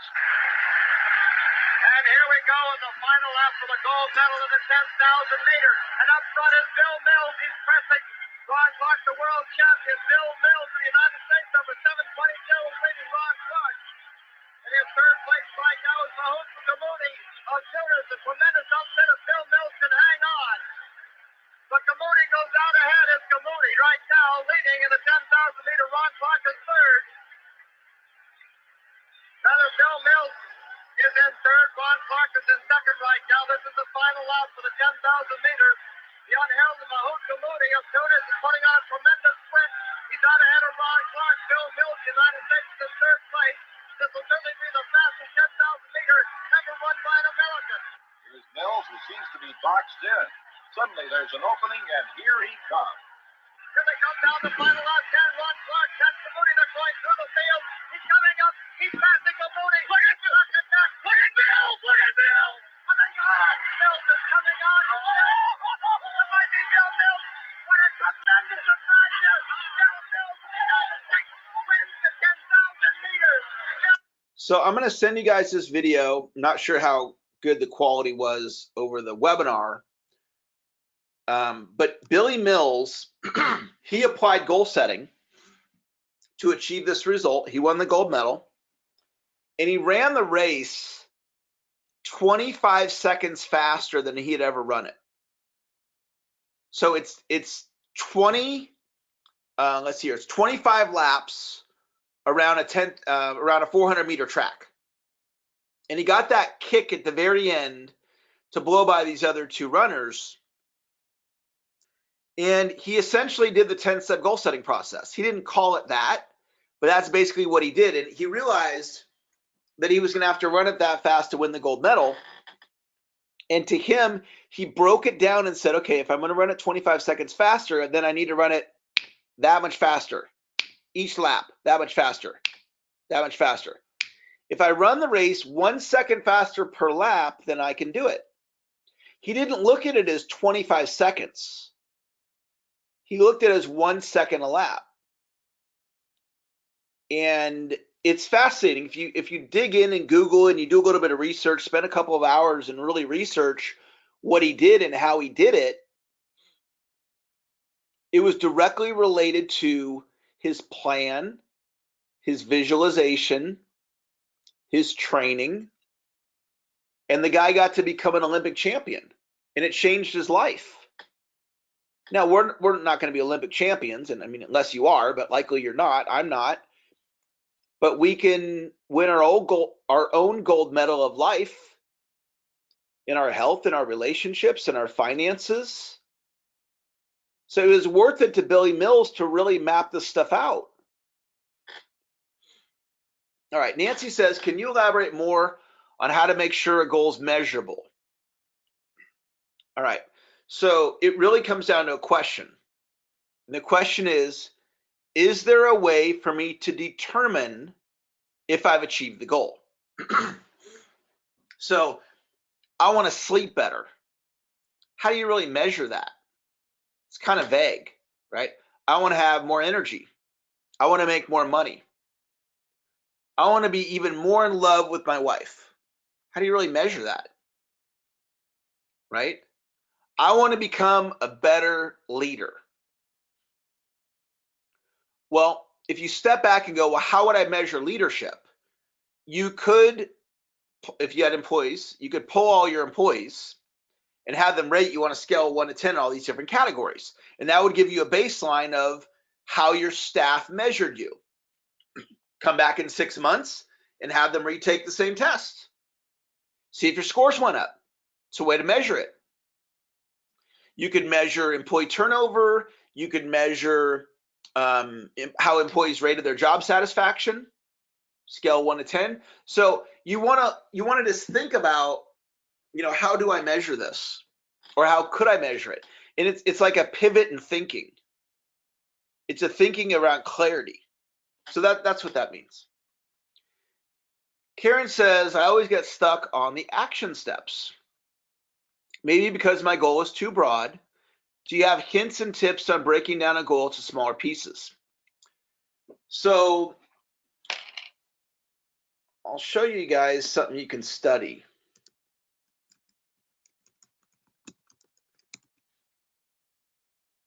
Napoleon Hill is the author of Think and Grow Rich.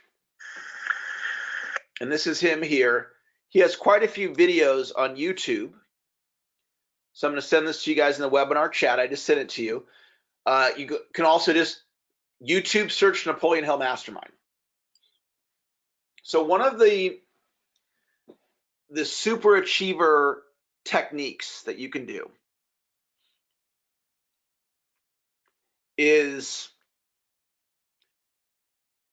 share with other people what you're trying to do.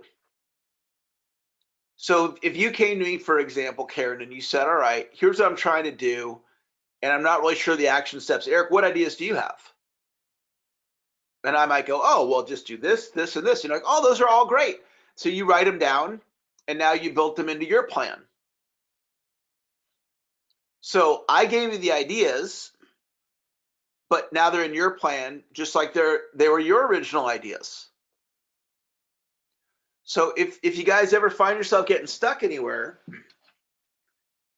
seek out expert advice from others. We can't be an expert on everything. You can be a genius in like 1, 2, or 3 things. And to be a genius beyond that, I guess it's possible, but it's not very likely. So you can leverage other people's genius. So I'm not an expert on YouTube, but I could go find a YouTube expert. I'm not an expert on Facebook ads, but I could go find a Facebook ads expert. So I would find some people that are really good at that type of planning and just talk to them and glean their ideas. Wilma says she worked on 3 goals through phase 1 and 2, and it's becoming clear to her to have it on paper, putting down dates and times and numbers, having something to work towards daily. Nancy says, I found the step process helpful to break it down 3 times. I learned I want to master prioritization by mid-2020 next year. Fantastic. So come up with a way to define what mastering prioritization would look like. So then you get a clear picture of that. Great job.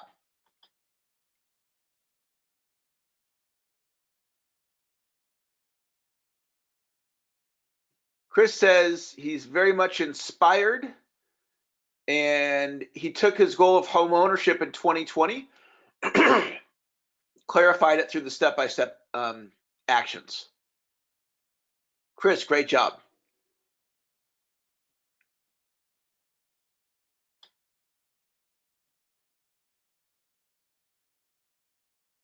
Meg says she realized that her acceptance and commitment to compete the Unity Ultra is demonstrating my purpose and expanding my Trails on Purpose community globally. We'll have new community members, teammates to be guests on my podcast, Stories from My First Book.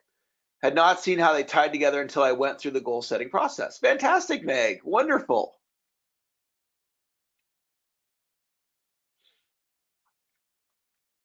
All right. Well, let's get back to some more training. And what we're going to do, we're going to train until 1, and then I'm going to give you guys some open time. And that open time could be work on your goal setting. It could be, getting some food. It could be returning some phone calls if you got something you need to do. So we'll have a 1 to 1:45. So in an hour, 1 to 1:45, we'll have open time. And let's get back and do some great training. I'm going to give you 2 of my best ideas. And let me make sure I got everything the way I want it here. Okay, good, good, good. Okay.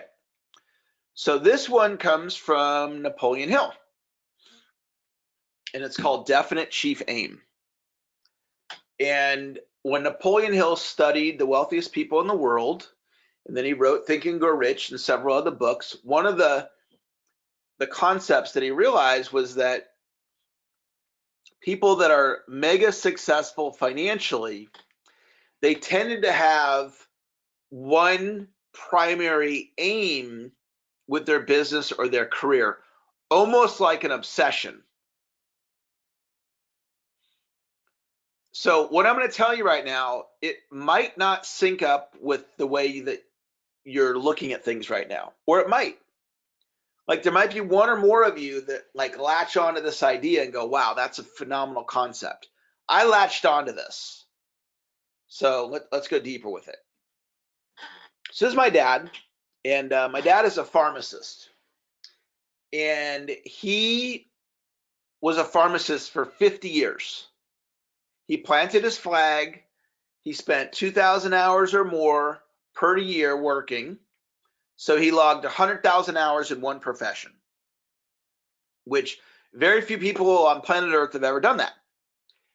And this is a photo that's with my 3 sisters, and he is winning an award this day. He got an award called the Remington Award.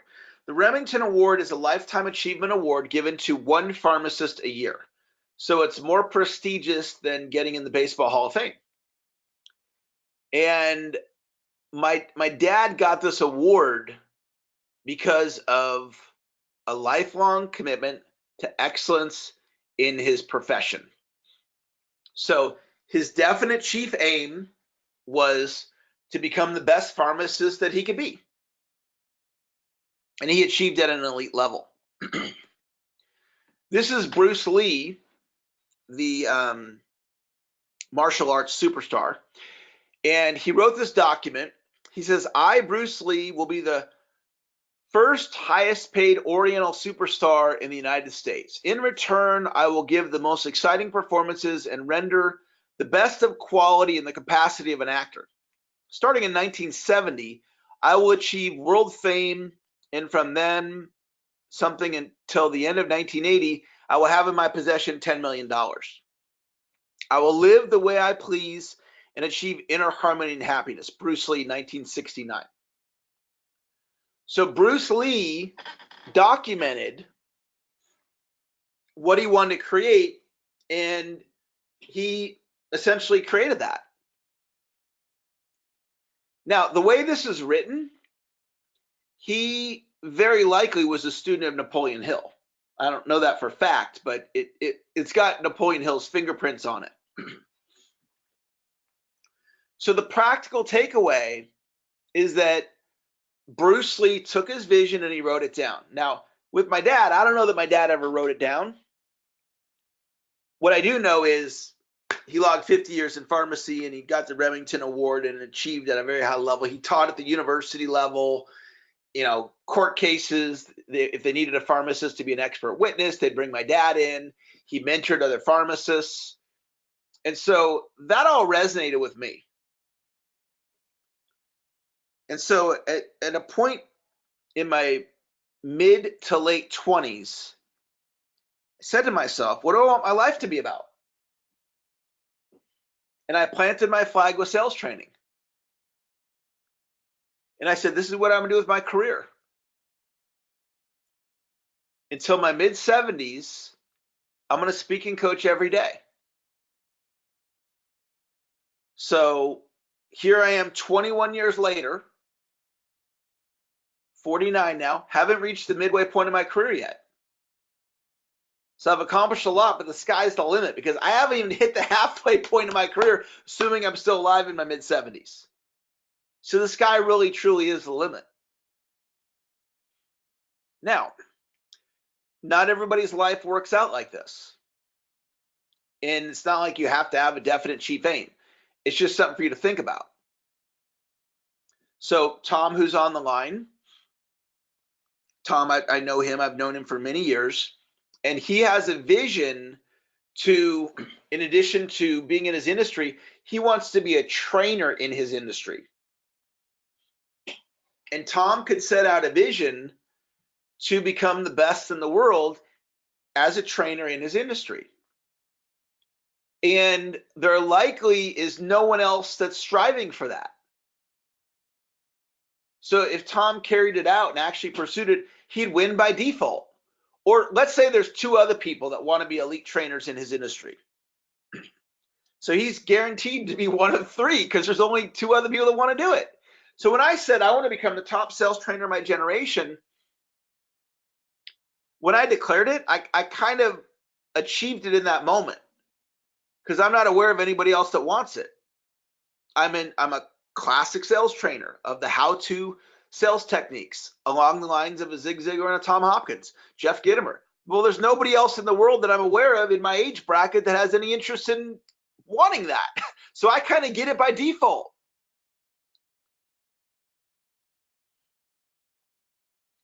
So if this does resonate with you and you decide to plant your flag with something, you know, there's a guy that you might have heard of before. I'm going to pull him up on the internet here. His name is John Lee Dumas.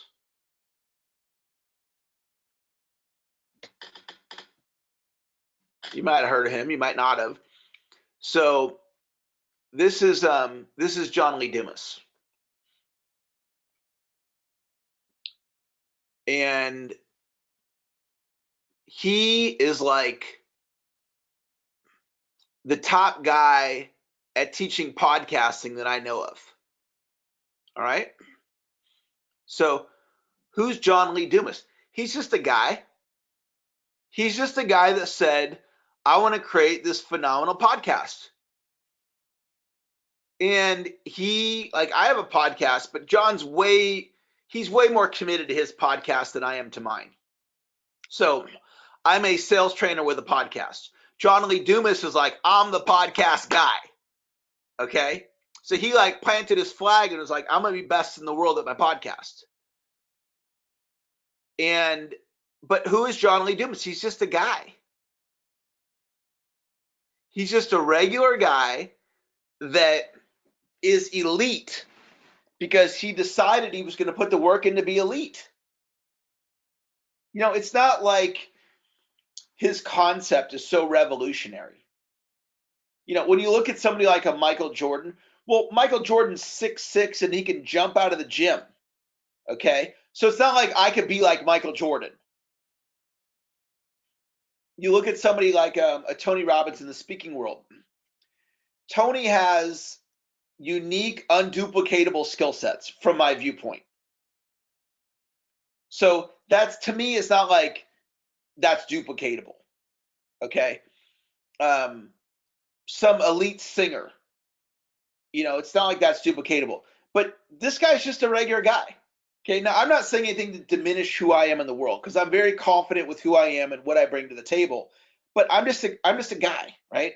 And I don't say that to put myself down. I'm a regular guy. I live in a regular house. I drive a regular car. I take my kids to school.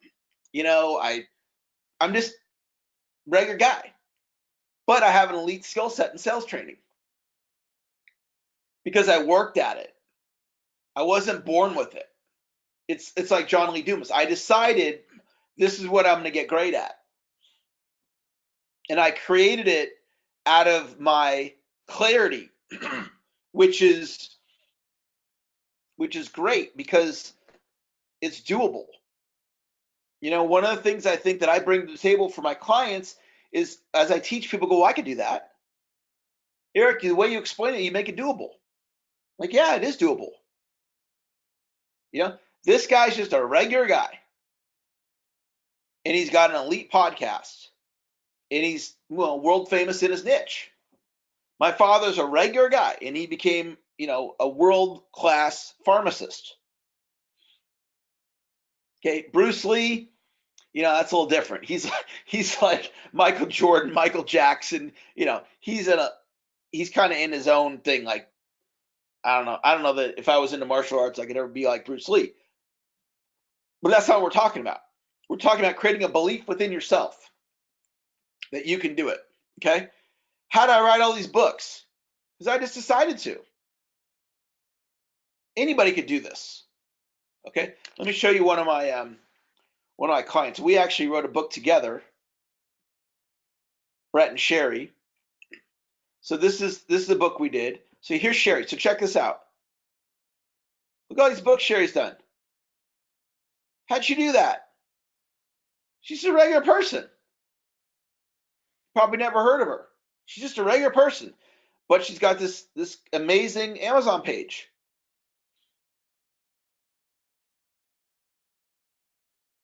So you start looking at it going, wow, look at what, if I just really plant my flag in something, what can I do? What can I accomplish? All right, so what we're going to do now is I'm just going to give you guys 10 minutes, 12 minutes. You have until 12:20 to identify your definite chief aim.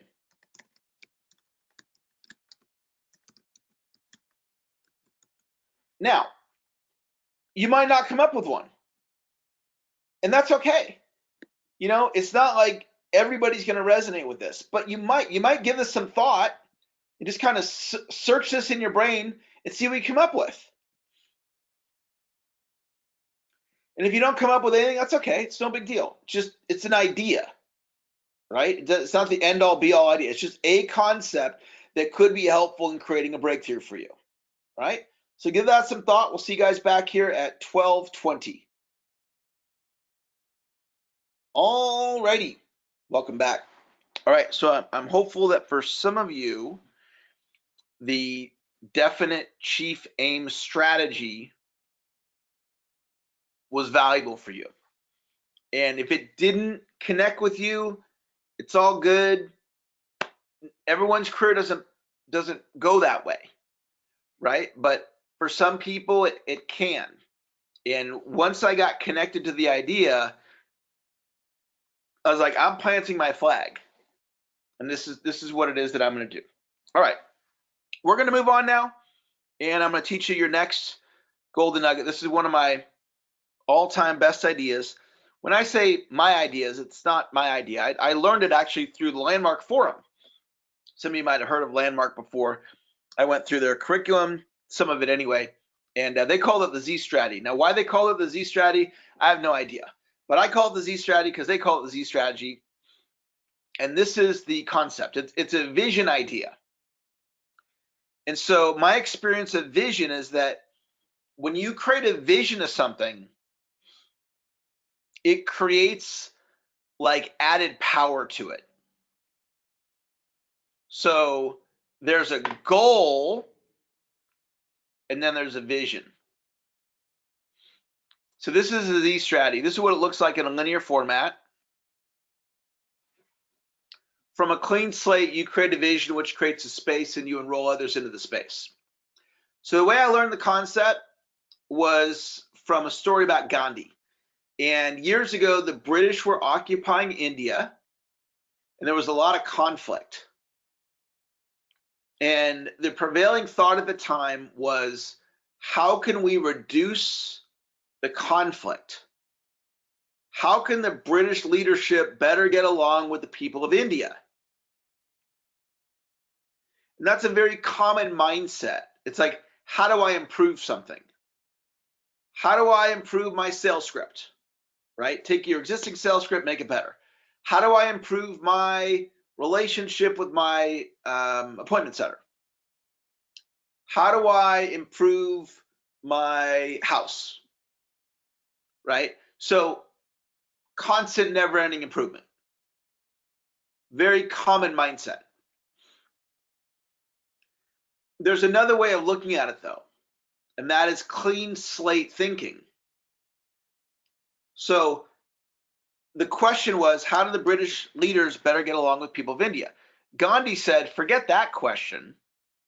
Gandhi's thought was, if we could create India any way we wanted to create it from a clean slate, what would that look like? And the answer Gandhi got was a Britishless India. See, if you say, how can the people of India better get along with the British leaders, you don't get an answer of a Britishless India. It's a different way of thinking. So from a clean slate, how could we create India if we could create it any way we want? And the answer Gandhi got was a Britishless India. So in that moment, Gandhi created, number two, a vision of a Britishless India, which created a space. So that space did not exist until it was declared. So what does that mean? Well, you're in a goal setting class with me. Today is December 27th. So there was a day that this class didn't exist. So you're like, hey, I want to sign up for the goal setting class. Well, we don't have it yet. And then one day we declared it. Okay, we're going to do a goal setting class. It's 9 to 4. It's on Friday, December 27th, and here's the landing page. So the moment my assistant created the landing page, a space now existed for you to register. See, when the landing page wasn't there, it didn't exist. You follow what I'm saying?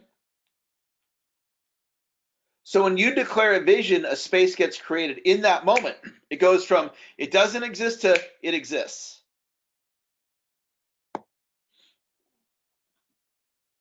So when Gandhi declared the vision of a Britishless India, all of a sudden now there's a space for that possibility.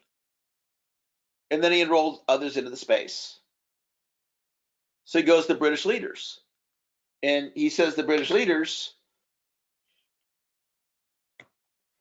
it's time for you to go. And they're like, why would we leave? We're taxing you. We have all the prime real estate. And Gandhi's like, all right, just want to run it by you. And he continued to enroll others into the space.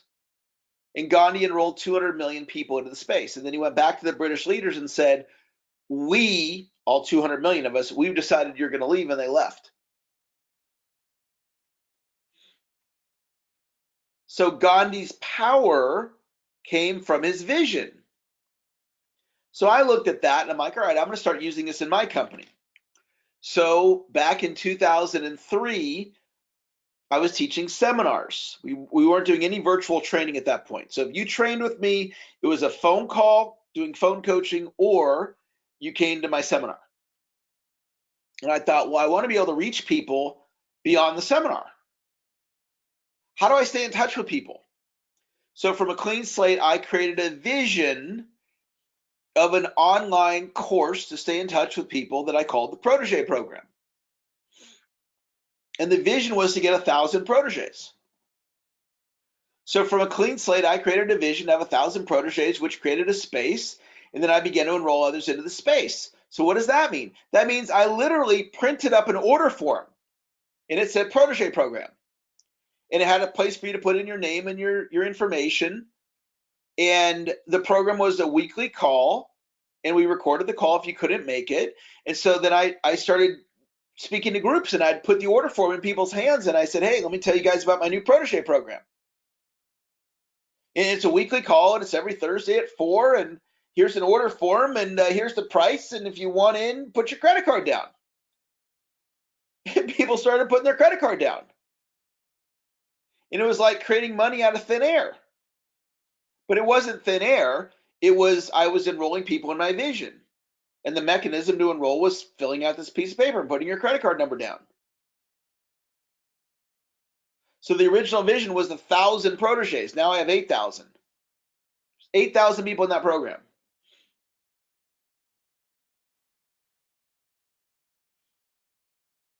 Ray Kroc, when he started McDonald's, he didn't create it, but he franchised it successfully.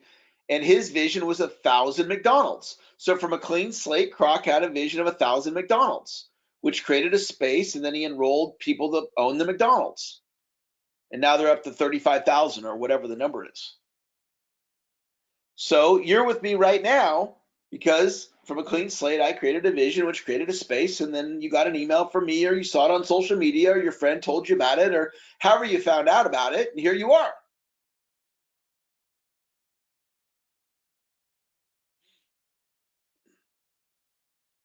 So you want to do something in your neighborhood.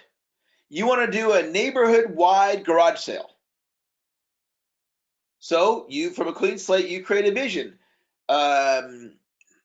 April 27th, Saturday, April 27th is the community garage sale, first annual.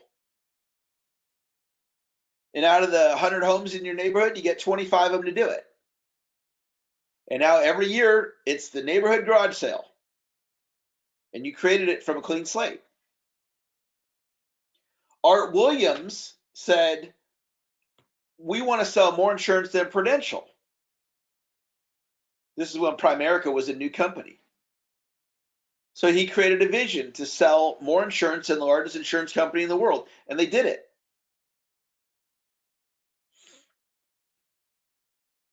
I have a vision to get 200 corporate accounts next year. So I'm applying this formula. This is like, it's a radical idea to me, and I have not really wrapped my head around it yet because it's such a big idea. So what I want to do in 2020, this is part of my vision, is I want to get 200 corporate accounts where I am the sales trainer, sold in 2020. These are ongoing accounts, like software. You buy a piece of software, like I'm using GoToWebinar right now. Every month I pay GoToWebinar. For years, I pay them every month. So I want accounts like that where these companies are paying me every month. And when I do this, I will have pre-sold $1 million in sales training going into 2021. So what does that mean? That means that next year, a year from now, 2021, year of 2021, if I achieve this, I'll go into the year, I already have $1 million sold. How do I do that? The vision formula. From a clean slate, I created a vision. Now, that's the 2020 goal. The ultimate goal, I want 500 accounts. 500 accounts is 2.4 million in annual revenue. That's mind-boggling to me. So I roll this out to my team, and I tell them this, and they go, 500 accounts is too little. We think 5,000. That'd be 24 million annually.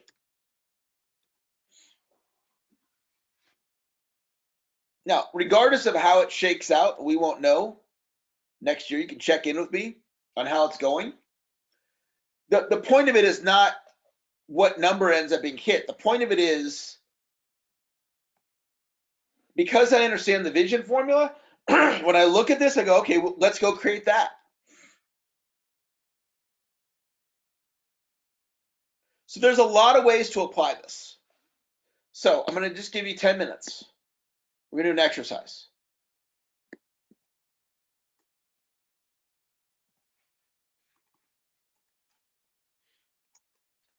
Exercise. Then 10 minutes.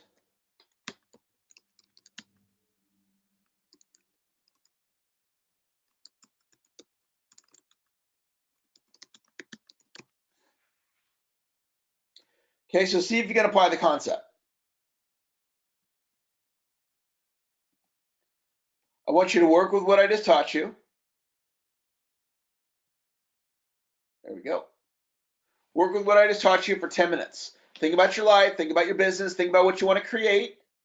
See how you can apply this concept to your life or to your business. We'll see you back here at 10:42.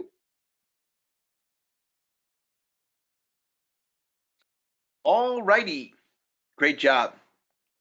If you were able to come up with a definite chief aim, just type in the question feature, yes, definite chief aim. If you were able to apply the Z strategy, the vision concept, to an aspect of your life or your business, just write yes, Z strategy. Just want to see if those concepts landed with any of you. So just type into the question feature, yes on the Z strategy, or yes on the I was able to come up with a definite chief aim. Okay, Wilma says yes on the Z strategy. Fantastic. Caesar says yes. Karen says yes. Marlo says yes on both. Wonderful, Marlo. Terry says yes. Stefan says the definite chief aim. He was able to come up with one for that. Chris says yes on both. Awesome. Allison said yes on the Z strategy. Tom said he got one for definite chief aim. Tom, that's huge for you. Because as you apply that and then you speak that into the world so other people know, like that's how you show up, that's huge for you. Gary says yes. Okay, fantastic. All right, what I want to do now is, let's see here. I want to pull this up here, that one right there. Okay.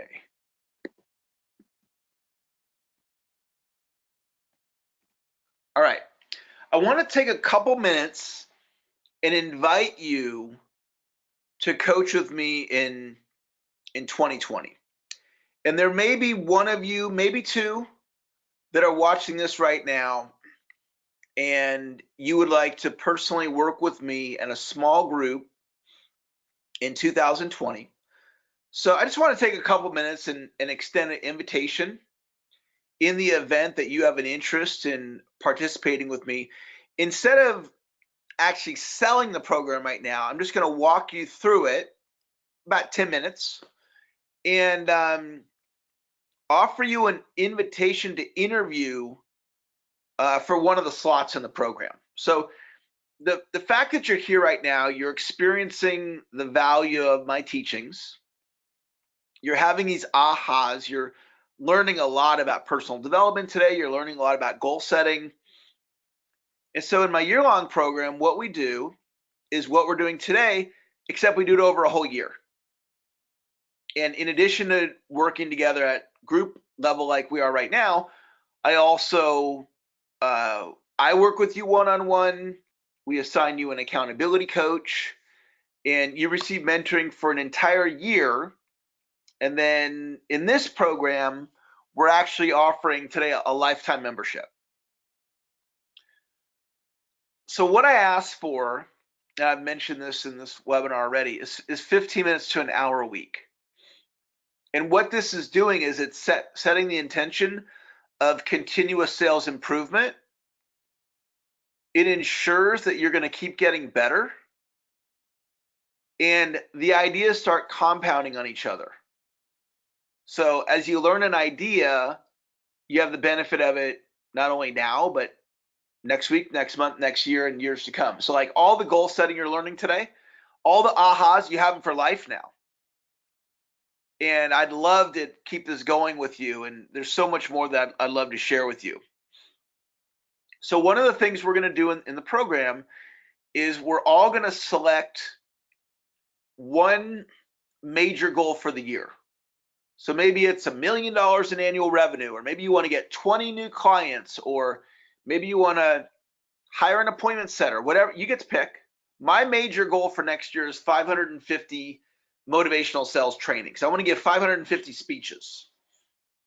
So we're all going to pick a goal that inspires us, share that with the group, and the idea is to ask the group to help support you in the accomplishment of that goal, and that you would help the other members of the group if there's anything you can do to help them in achieving their goal. The investment to train with me for a year is $7,500. And I have a special offer to you guys today. So we have a price discount, we have some bonuses, we have a payment plan to make it as easy as possible for you to register. What I'm known for, although today I'm teaching you goal setting, what I'm really known for is how-to sales training. And so I'm going to teach you how to close, how to generate leads online and offline, how to use social media to grow your business, how to keep your calendar filled with appointments, how to do prospecting outreach, how to do email marketing, how to do webinars if you want to learn that, how to peak perform, how to write a sales script that closes, and much, much more. What's included is my silver, gold, and platinum protege programs. These are my online college level curriculum. There's structured accountability. We got some fantastic bonuses to offer you today. And then I'll be meeting with the group once a week, like what we're doing right now. Instead of being a whole day, for 30 minutes a week, we'll be meeting. And you can do that live or on the replay. And then my mentor and I, Dr. Moyne, are teaching a 2-day script writing boot camp down in Southern California in February, which I'm going to tell you about in a little bit. You're going to have your own professional accountability coach assigned to you, and you're going to work with them twice a month for 30 minutes to keep you on track. And then we're running a little special for the first 20 who request an interview. So instead of having you sign up today, we want to make sure that this is the right fit for you. So the way we do that is you just say, hey, I'd like to interview for one of the slots. And then during the interview, we'll make sure it's the right program for you. We'll get any questions that you have answered.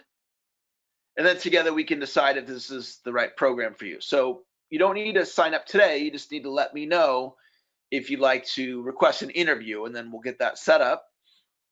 So a couple of bonuses. The first bonus is I decided to do masterminding this year. And what that means is you have the option of coming to California in Sacramento, where I live, and we're going to meet once a month for the whole day on the third Friday of each month. And there'll be a group of us. There'll be anywhere from 5 people, maybe 10 people there, maybe a few more. And we'll all be there to support each other. And I will facilitate a mastermind meeting. So you could come. Now, by the way, this is a bonus. So if you can't make it, like you live in the UK and you're like, Eric, I can't come to California. You're not paying for this. This is a free bonus for signing up. So you could come once if you want to just come meet me in person and be with the group. You can come once a quarter, or if you could fit it into your calendar, you could come every month. So that's an all-day training. I charge $5,000 for the mastermind. That's a free bonus. And then the boot camp with Dr. Moyne and I, that's coming up in Orange County on the 28th and 29th of February. And that is a $997 course. And you can come and train with us as a free bonus. If you can't make it, again, this is a bonus. You're not actually paying for that. The third bonus is I will train up to 3 of your family members, just like I'm training you. And then the fourth bonus is a lifetime membership. So you'll be a part of this success club, if you want to call it that, for life. So if you've got 5 years left in your career, you can be a part of the group for 5 years. If you have 20 years left in your career, you can be a part of the group for 20 years. You only pay for 1 year. If you're already in the protege program, you get a $300 credit. There's 3 guarantees. The first guarantee is a 30-day unconditional written money-back guarantee. If you're unhappy for any reason in the first month, we'll give you a full refund. Second guarantee, I guarantee that you'll recover your investment during the program, or I will personally continue to work with you one-on-one for as long as it takes to get you the breakthrough that you're seeking. So I don't want this to ultimately cost you money. I want this to be an investment that gives you return on your investment. So I will work with you one-on-one until you get ROI. And then the third guarantee is if you're not picking up a skill set in my group training, I'll personally work with you one-on-one until you get it. So an example of that is my daughter's in advanced Spanish. She's a freshman and she wasn't getting it in class. So we hired her a tutor. So the tutor works with my daughter one-on-one, and she got her grade up to a B. So let's say you want to learn how to write a sales script, and you do the group training on how to write a sales script and you're still not understanding it. Then I just need you to let me know. Hey, Eric, I really need the sales script and I'm not understanding what to do. No problem. Hop on the phone with you. We'll schedule some time. Or let's say you want to learn webinars. Eric, I did the webinar training, but I'm just not quite sure what to do. Or email marketing. Eric, I did the email marketing training, but I'm not really sure how to do it. No problem. Let's schedule some time. I'm committing to you whatever skill sets you're wanting to learn in the program. If you're needing extra time to learn how to do it, you just let me know. I'm happy to spend the time with you so you get the breakthrough that you're seeking. So it's a group program combined with one-on-one. And for some of you, there's some big dollars on the line. Some of you could make an extra 50 grand next year if you really put it all together. Some of you can make even more than that. And we're not just talking about your 2020 income, we're talking about your income for the rest of your life. This is why I have continued to invest in my own education, because the dollars are big and the impact that I want to have on the world is significant. And so I need to be the best version of myself. So the investment for a year coaching is $7,500. We're offering a $1,500 discount if you're one of the first 20 to register. Makes your total investment $6,000. And then we're offering another $1,000 discount if you pay in full. So the total investment is $5,000 if you pay in full, or it's $500 a month times 12 months. And to request an interview, you can call or text 916-626-1945 or email eric@ericlofholm.com. And then we're going to do something a little fun here. If you contact me in the next 10 minutes to request your interview, as a bonus, I'm going to include in 4 hours of one-on-one coaching with me. So you'll get 12 hours with your accountability coach, and then you get an extra 4 hours with me. Plus, I'll work with you one-on-one to teach you any skill set in the program that you want to learn. So all you need to do to get these extra 4 hours is you're going to, let's see here. Let me pull that back up here. There we go. You're going to call or text in the next 10 minutes or email. Now, just keep in mind, you're not actually signing up yet. You're just simply saying, I'd like to have a conversation about the possibility of joining the program. And then during the interview, you can ask any questions you want. You know, we'll talk to you about your situation. We'll make sure it's a great fit, because I want you in the program if it's going to be a great fit for you. Now, as far as the money, you don't have to have the money organized to request the interview. I want you to think about a couple things, though, regarding the funds. Some of you, you've got the money in your bank account. You can just write the check. Others of you, have that amount of money available on your credit card or debit card. Some of you may need to get a little creative, though. Maybe you need to sell some stock. You know, think about if you had $50,000 in stock and you just pulled $5 grand out of the stock market, you invested it here, and then let's get your income up and then just put the money back in with some interest. Or maybe you have something that you could sell. sports memorabilia collection, something you could sell, some asset you could liquidate, or maybe you have a family member you could borrow the money from, or maybe you could cut back in some area of your life, or maybe you do the payment plan and you just make a promise to yourself that you're going to step up to make the extra money to cover the additional $500 a month in expense. So you've had a chance. We've done about half of the day so far, and we're not done yet. We're going to go till 4. But you've likely, many of you have trained with me before, and whether you have or haven't, you experience what you experienced today. I'm a believer in your potential, and I want to help you become the best version of yourself. And if this speaks with you, and having the opportunity to work with me at this level speaks to you, then reach out, text me, or email me. One thing I will tell you, going after these corporate accounts, and if I do achieve my goal next year of having $1 million in pre-sold business going into 2021, I don't know how much longer I'm personally going to be working with people one-on-one. And the promise I'm making to you, if you have a skill set that you want to learn, and if you don't know it, I will get on the phone with you and I'll work with you until you get it. I don't know that offer is going to be really around much longer. So sometimes in life there's time and space. Okay, time and space. When I met Dr. Moyne, that was the time for me to work with him. Because if I met him today, it just wouldn't be the same. I'm in a different place. He's in a different place. So right now, I'm highly, highly motivated to work with a small group of people on a personal level and get to know you and help you in 2020. And a year from now, I don't know exactly where my motivation will be for that aspect of my business. So I'd love to make this an amazing year for you if this resonates with you. And if it does, then just send a text or give a phone call or email to request that. And if you do it in the next 10 minutes, if you do end up coming on board, you're going to get that extra 4 hours of one-on-one coaching. So what we're going to do now is we are going to have open time. So the way the open time is going to go is we will resume at 2 o'clock.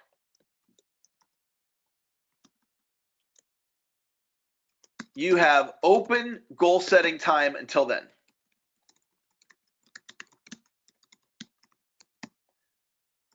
All right. So what does that look like? Well, that could mean working on some of the goals we've already worked on.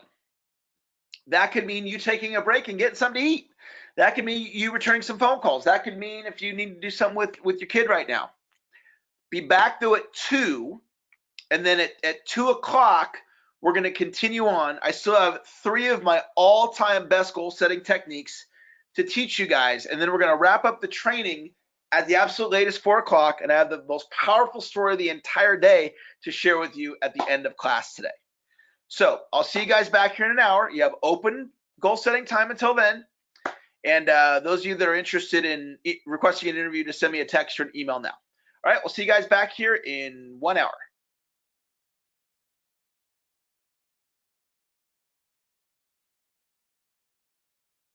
All righty, welcome back.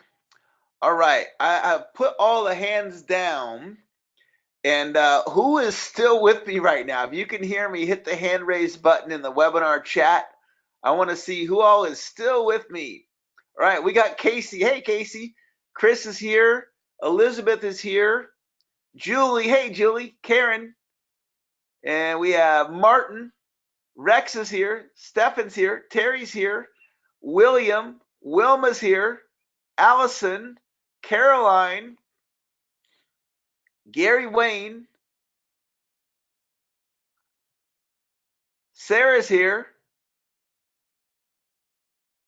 All right, fantastic. Well, I want to just take a moment and acknowledge you guys for being here on this Friday. You know, it's 2 o'clock California time. If you're East Coast, you know, it's 5 o'clock where you are, whatever time zone you're in. I know I think it's Saturday in Australia right now for our Australia friend. And investing this time in yourself, I just acknowledge you for doing this, because this is a great use of this day. Not a whole lot of productions happening out there in the world. Now, there's certain industries, today might be a great day to sell cars. Retail is probably popping today. Certainly there are sales that are out there happening, but in general, not a whole lot happening today. So this is a great time to invest this in yourself. I invite you to come back every year. I want to give a shout out to Casey Shaw. Casey's on the line right now. Casey and I go back. I'm gonna say 2003, Casey. I think we've been training that long, and she is a tremendous student of success. Has gotten a lot of incredible results in her career. Very, very goal oriented, and has done this class with me several times. So great job, Casey, for being here. I acknowledge you for your commitment to your own success. And I'd love for you guys to come back next year. Just put on your calendar. Make a mental note. It's the last Friday of every year. Eric does his annual goal setting day. It's a time to learn some new skills and a time to set goals. So what we're going to work on now is a goal achievement distinction called slice and dice. And so let me get this where I want to get it.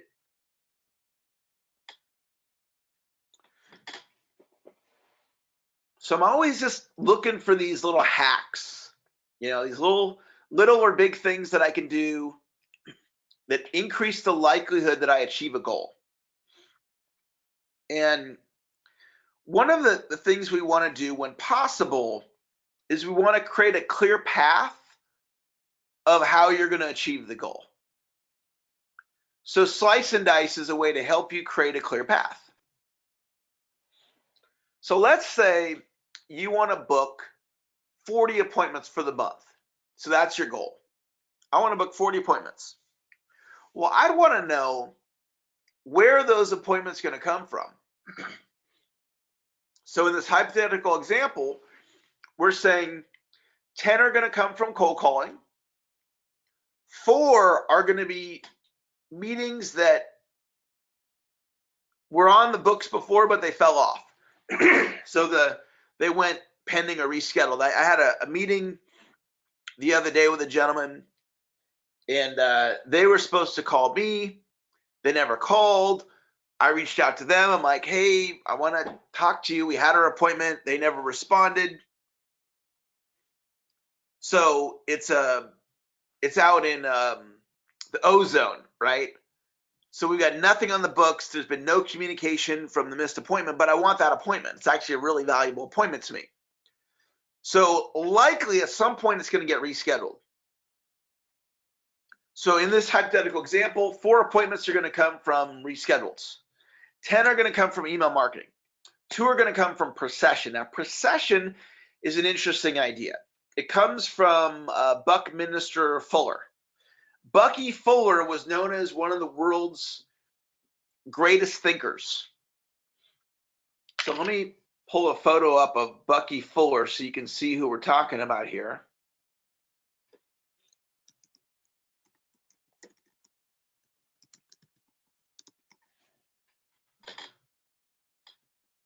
Okay, so this is Bucky Fuller here.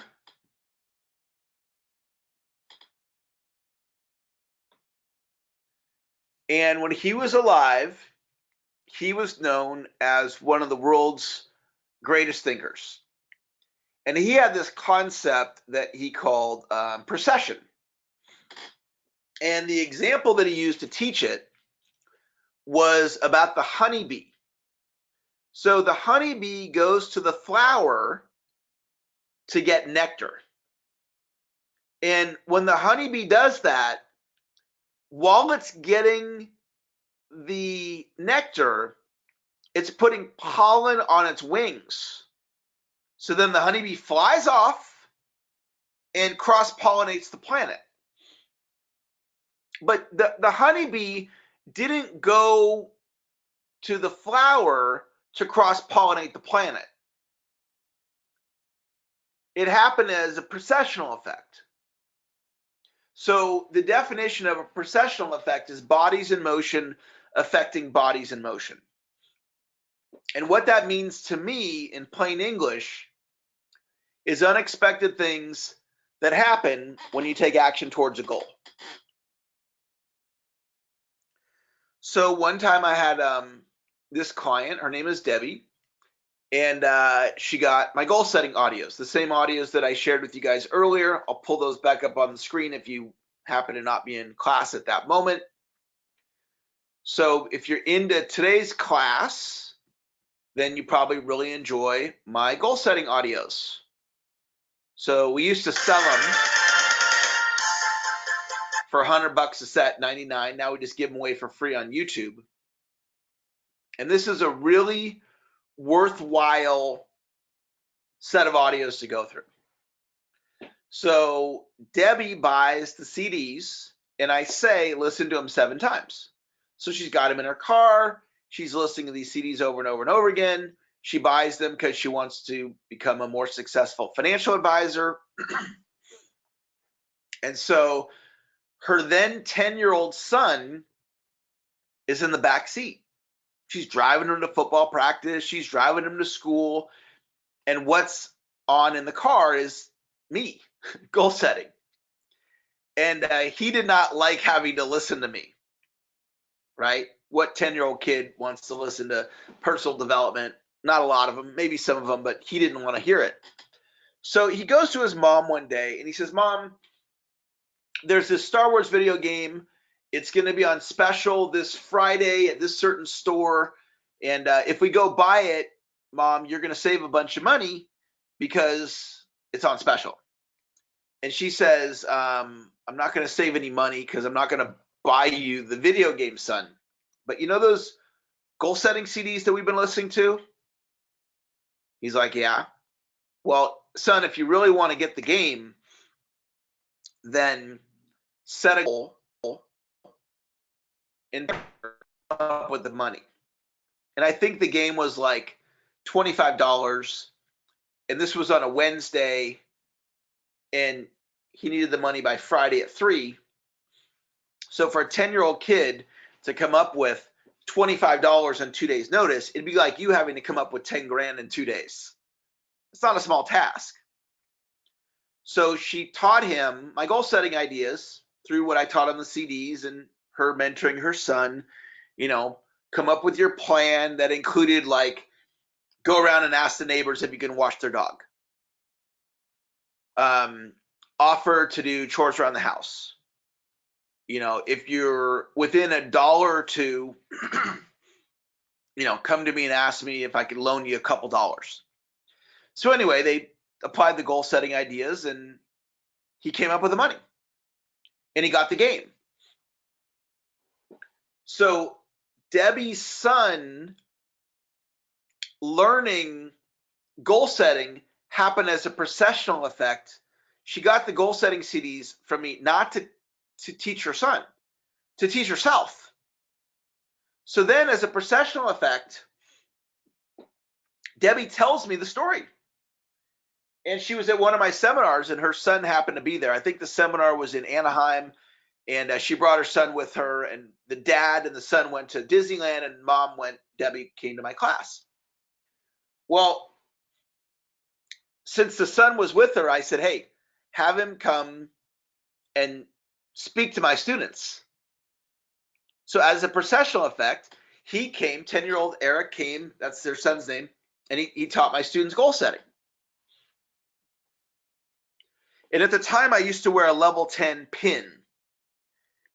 And I had a pin on me. And like, if, you know, a client of mine might see my pin and like the pin and want my level 10 pin. Like that would be a value to some of my clients. They'd want that. So Eric gave the speech and I pinned him, right? I took my pin off and I gave him the pin and I thought he'd be all excited getting my pin. And I looked at his face and he had this kind of disgusted look on his face. Like, what do I want your pin for? Right? And I immediately recognized he didn't give any value to the pin. And I was like, oh, that makes sense. So I reached into my pocket and I had $5 on me. I gave him the $5. All of a sudden his face lit up. He was happy with the $5. So then I started hiring Eric to come speak at my events. And I gave him more money. And one time I remember asking him, he went up and he gave the speech, and I said, so how much do you think I should pay you today? And he said $100. And I happened to have a $100 bill. I gave him the $100. So Debbie gets the goal setting CDs for her to improve. As a processional effect, her son learns goal setting. He then starts to become a professional speaker at my events. That's procession. So what does that all mean? See where it says to procession? This is the slice and dice distinction, meaning you can build procession into your plan. You actually write it into your plan that things are going to fall into your lap. And this is an actual principle according to Bucky Fuller. So we're going back to slice and dice. I'm coaching you. You're telling me you want to run 40 appointments. I go, I want to know where the appointment's going to come from. You go, cold calling 10, 4 reschedule pending, 10 from email marketing, 2 from procession, 8 from referrals, 6 from social media. I go, awesome. Do you believe that's going to happen? And you go, yes, I do. Now you have a clear path. Now you can see it in a different way. It's different than just the goal of 40 appointments. This, by the way, is how my advice for you on how to build wealth is. You want to look at it like this, and just using a simple number, you want to become a millionaire, right? You look at your age now, you look at you want to become a millionaire by when, you track your assets. Okay, how much do you have in the stock market? How much do you have in your IRA or your 401k if you have that? How much do you have in real estate equity if you have that? How much do you have in your savings account if you have that? How much do you have in cash value life insurance? How much do you have in miscellaneous? How much do you have in gold coins? Whatever you got, right? And then what you do is you map out, like let me see if I can find one. I have a sample of this to show you. It's actually a pretty powerful concept. And let me just see if I have it real quick to show you guys lifetime net worth. Oh, this is so cool. I got it. I love it when it works out like that.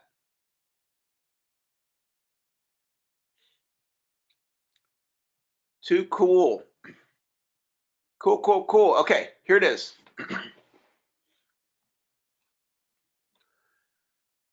So this is a sample to teach you. We're saying the year is 2019. The person's age, 56 years old. They have $25,000 in their 401k. They have $2,500 in cash value life insurance. They have a house with $120,000 in equity. They have $12,000 in their IRA. That's 2019. So then what this person would do is they go 1 year later, 2020, what's projected to be in their 401k? They're projecting they're going to put more money in and it's going to grow in value. Okay? They're projecting the cash value life insurance goes from $2,500 to $6,000. They're projecting their house is going to be worth $134,000. They're projecting their IRA is going to grow to $17,000. So what happens here is their net worth went from $159 in 2019. It'll predictably be worth $192. Okay, you do numbers like this, your belief level in your future net worth is going to skyrocket in your belief. Okay? Most people never do this. So we scroll down, we scroll. This person is getting older. They keep investing. By age 70, their 401k has grown to $305,000. Their life insurance is at $125,000. Their house is worth $185,000. Their IRA is worth $130,000. They bought an investment property. It's worth $54,000. Their savings is up to $100,000. They bought a third house and a fourth house. So here's their net worth at age 70. 21 grand underneath $1 million. Takes them out to 2033. Most people don't do that. Listen to me, guys. This is not hard to do. I just showed you how to do it. It's an Excel spreadsheet. You just put down where you're at, and you go, well, I have such a small amount. What's the point of investing? Everything counts. And if you can start developing the mindset that small things matter. Okay? Small things matter to me. When I go give a speech, every once in a while there's like 1,000 people there, but sometimes there's only 3.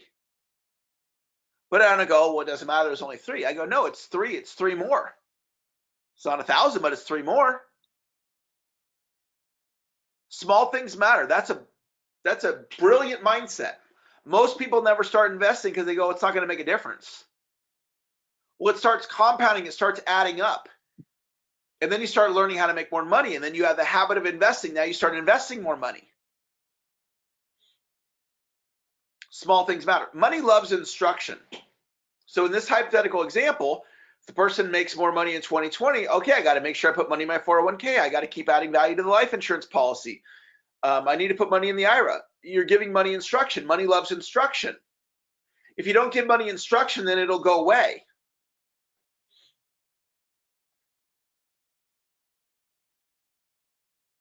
My daughter built up her savings account to $600. She's 14 years old.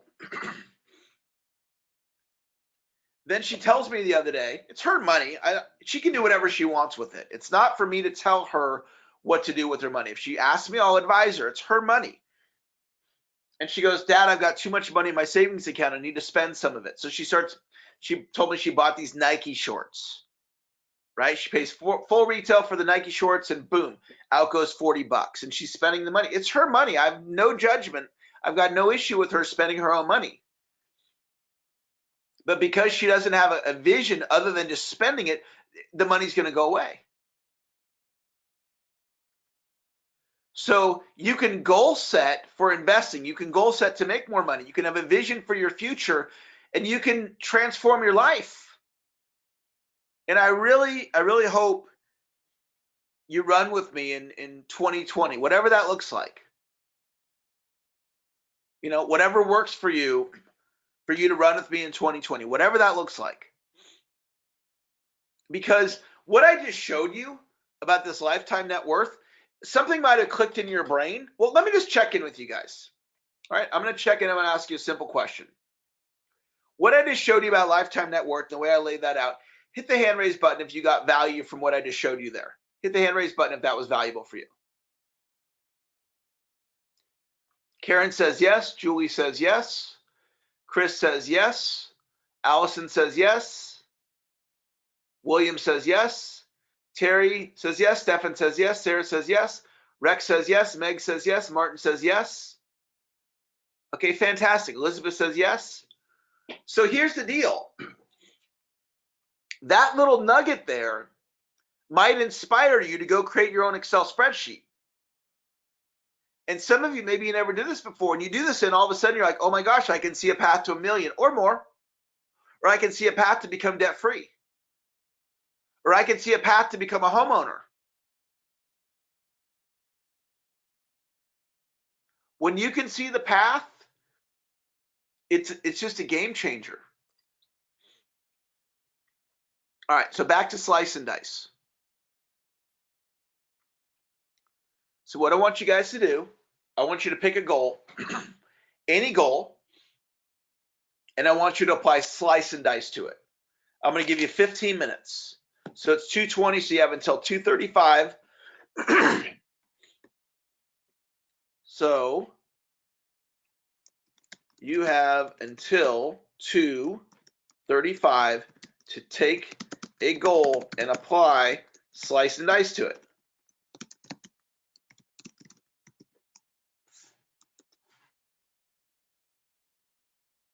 Okay, do that for me now, and I will see you guys back here at 2:35.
All righty. Welcome back. I'd love to hear from you guys. And so we just did the slice and dice exercise.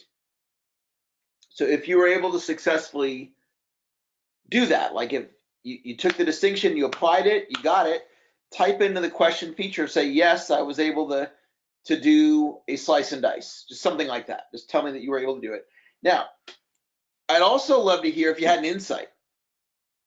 Any aha go on for you in your brain by doing the exercise? If so, type that into the question feature or hit the hand raise button and I'll unmute you. And you can share with us the insight that you had from doing the exercise. So let me see if anybody was able to do that. Okay, Caesar said that he was able to do the slice and dice exercise. Awesome, Caesar. Thanks for sharing.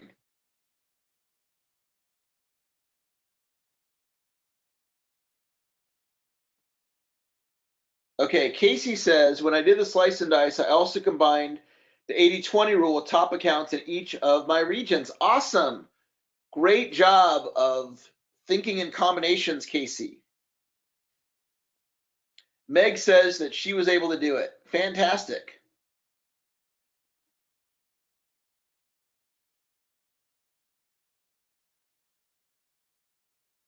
Blanca was able to do it. Great job, Blanca.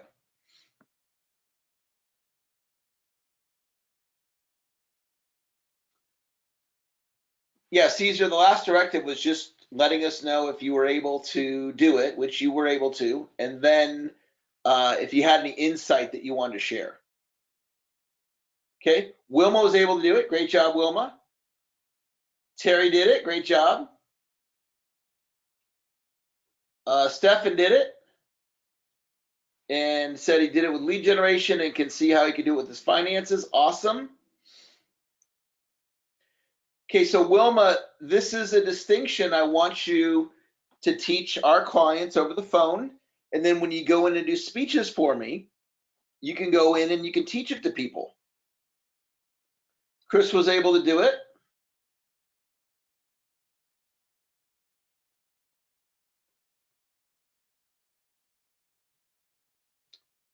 All right, outstanding, guys. We are in the home stretch. We're at 2:40, so we're down to, we'll probably go, I don't know, maybe another hour, a little bit less. We'll probably end a little early today, but I still have some great things I want to share with you guys. And I want to teach you about a util. And this was one of the very few things I learned in community college. I took this economics class and they taught this idea of a util. And it was a helpful idea for me. A util is defined in economics as one unit of satisfaction. So if you do not have a car, probably most of you listening have a car, but let's say you didn't have one and you needed one, and I gave you a car, just gave it to you. Let's say that was worth 100 units of satisfaction. Okay, you didn't have a car, I gave you a car. A util is defined as 1 unit of satisfaction, so it's worth 100 utils. So now you've got a car, and I'm like, hey, you're never going to believe this. I've got another car for you, and I give you a second car. So the question is, how many utils is the second car worth? Pretty much it's going to be worth less than 100 because you don't really need a second car.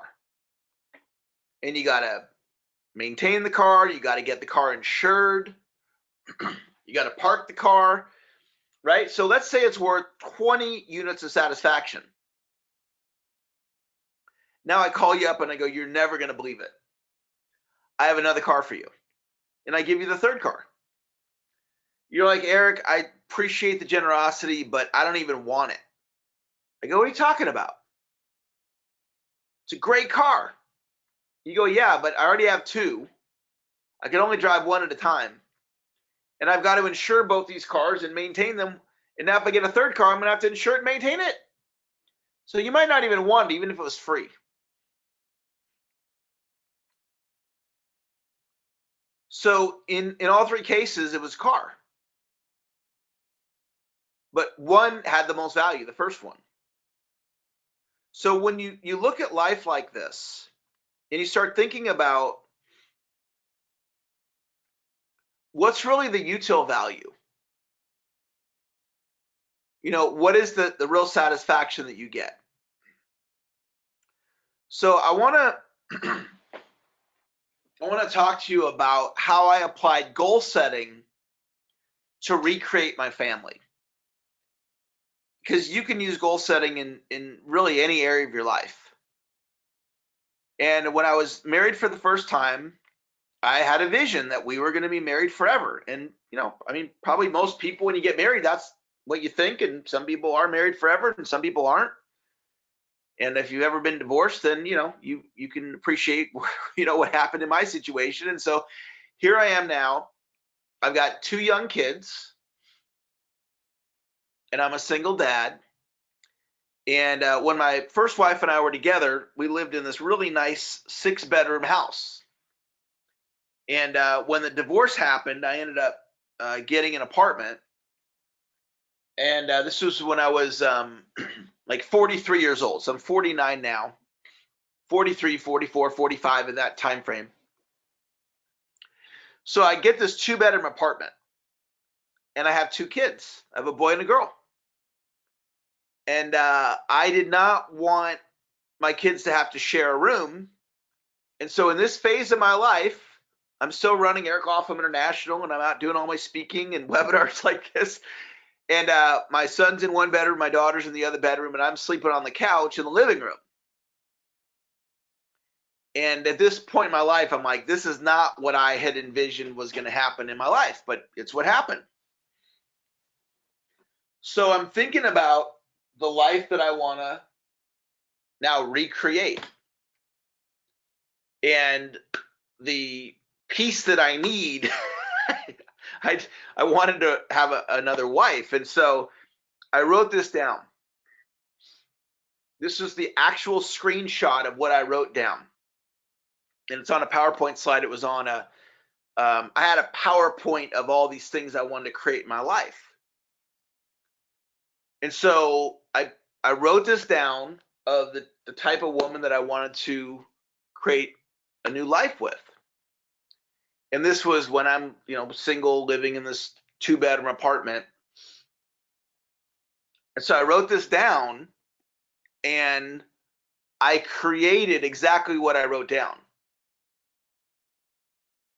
And now I'm back living in a 5-bedroom house in a gated community. And part of what I wanted was a woman that had kids about the same age as my kids. So Emily is her daughter. Emily's 13. Bella's 14.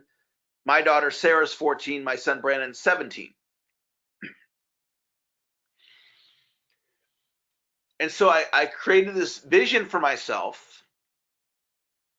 And I remember before I met my wife here, Heather, I was dating this one woman, and she lived in Sacramento. And she, she had young kids like my kids, and there was a lot of great things that looked like it was going to be a, possible terrific fit. And she said to me one day, she goes, I'd never moved to Rockland, right?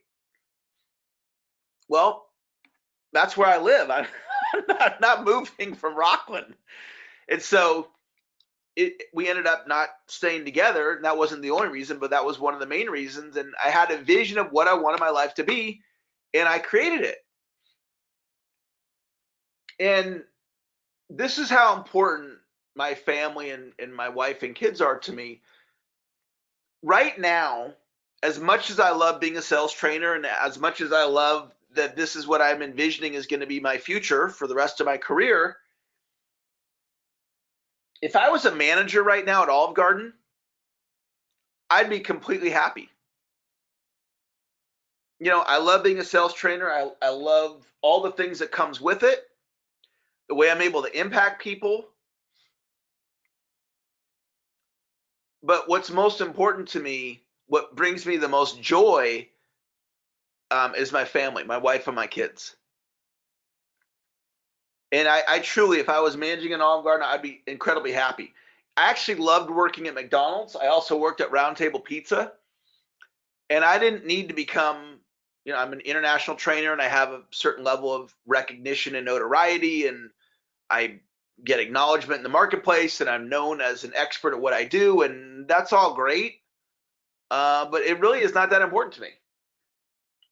It was never my original vision.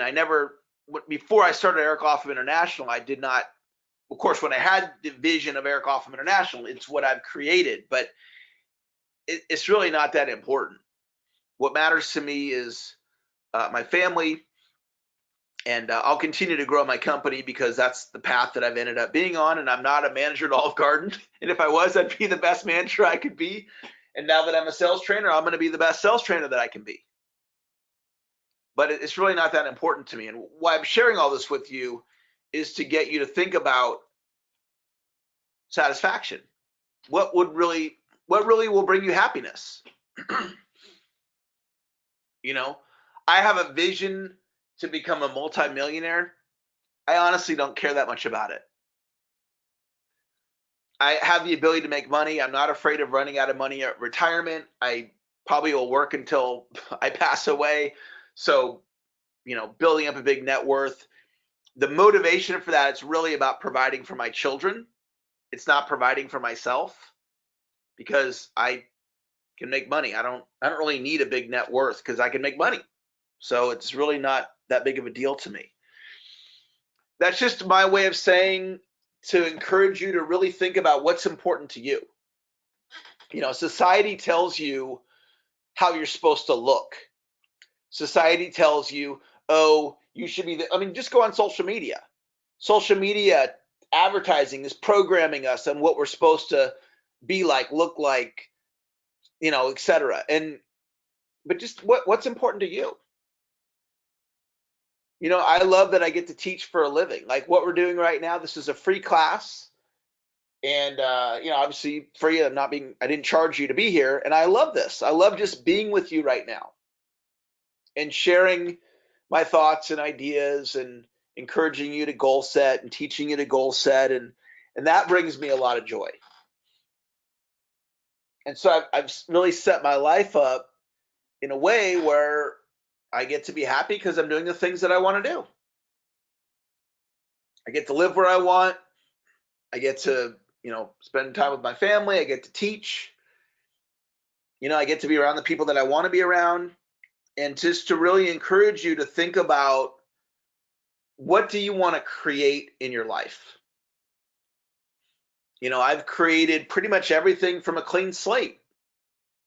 Created my family from a clean slate, where I live currently, my company, where I spend my time. I don't personally spend a lot of time with friends because I'd rather just spend it with my family. It's not important to me to have a bunch of friends around me. So you think about not what society wants you to do, but what do you want? What's going to make you happy? And what's going to bring you joy? And then you take these goal setting principles and you can pretty much create whatever you want. The knowledge is all out there. The greatest trainers on the planet, they pretty much all have YouTube channels. So you can go have access. It used to be you had to go to the library. You didn't have to go to the library. You just pull out your smartphone and learn whatever you want. And it really gives you a big potential in what's possible. So creating what you want. If you want to become famous, if you want to create a big social media following, if you want to build wealth, if you want to become debt-free, if you want to improve your health, if you want to get closer to your relationship with God or your higher power, if you want to travel the world. One of my clients, they live in their RV. They just drive around town to town. They've been on the road for like 4 or 5 years. And that's the life that they wanted to create. So it's thinking about what you want and then putting a plan together to create what you want versus worrying versus stressing. You know, you get what you focus on. So if you focus on what you want, then that's what you get.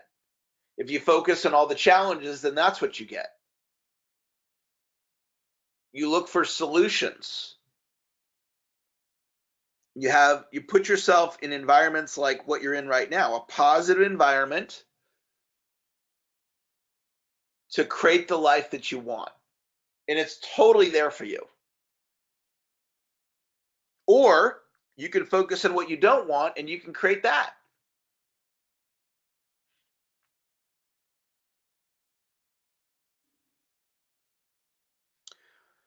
All right, we're going to take a break and then we're going to come back and we're going to do our final message of the day. I got a story for you. I've ended many seminars with this story. It's a motivational story to inspire you to take action. So let's take a break. It's 2:51. How about we do 15 minutes, 14 minutes? We'll come back at 3:05, give you the final story of the day, and we'll call it a day. So we are on break until 3:05. We'll probably go till about 3:15, 3:20, and we'll wrap it up. So we'll see you guys back here at 3:05.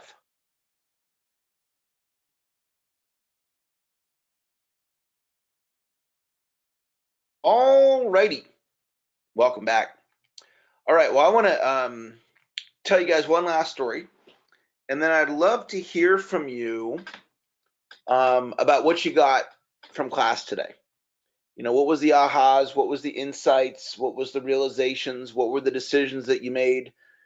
What was helpful? And so I'd love for you, you can, type that into the question feature here after I tell you this last story, and we can do a little Q&A, do a little interaction, and then whenever we're done with that, we'll wrap it up. And I've ended many of my classes with this story, and it's a story about action, and it's a story about a turning point that happened in my life.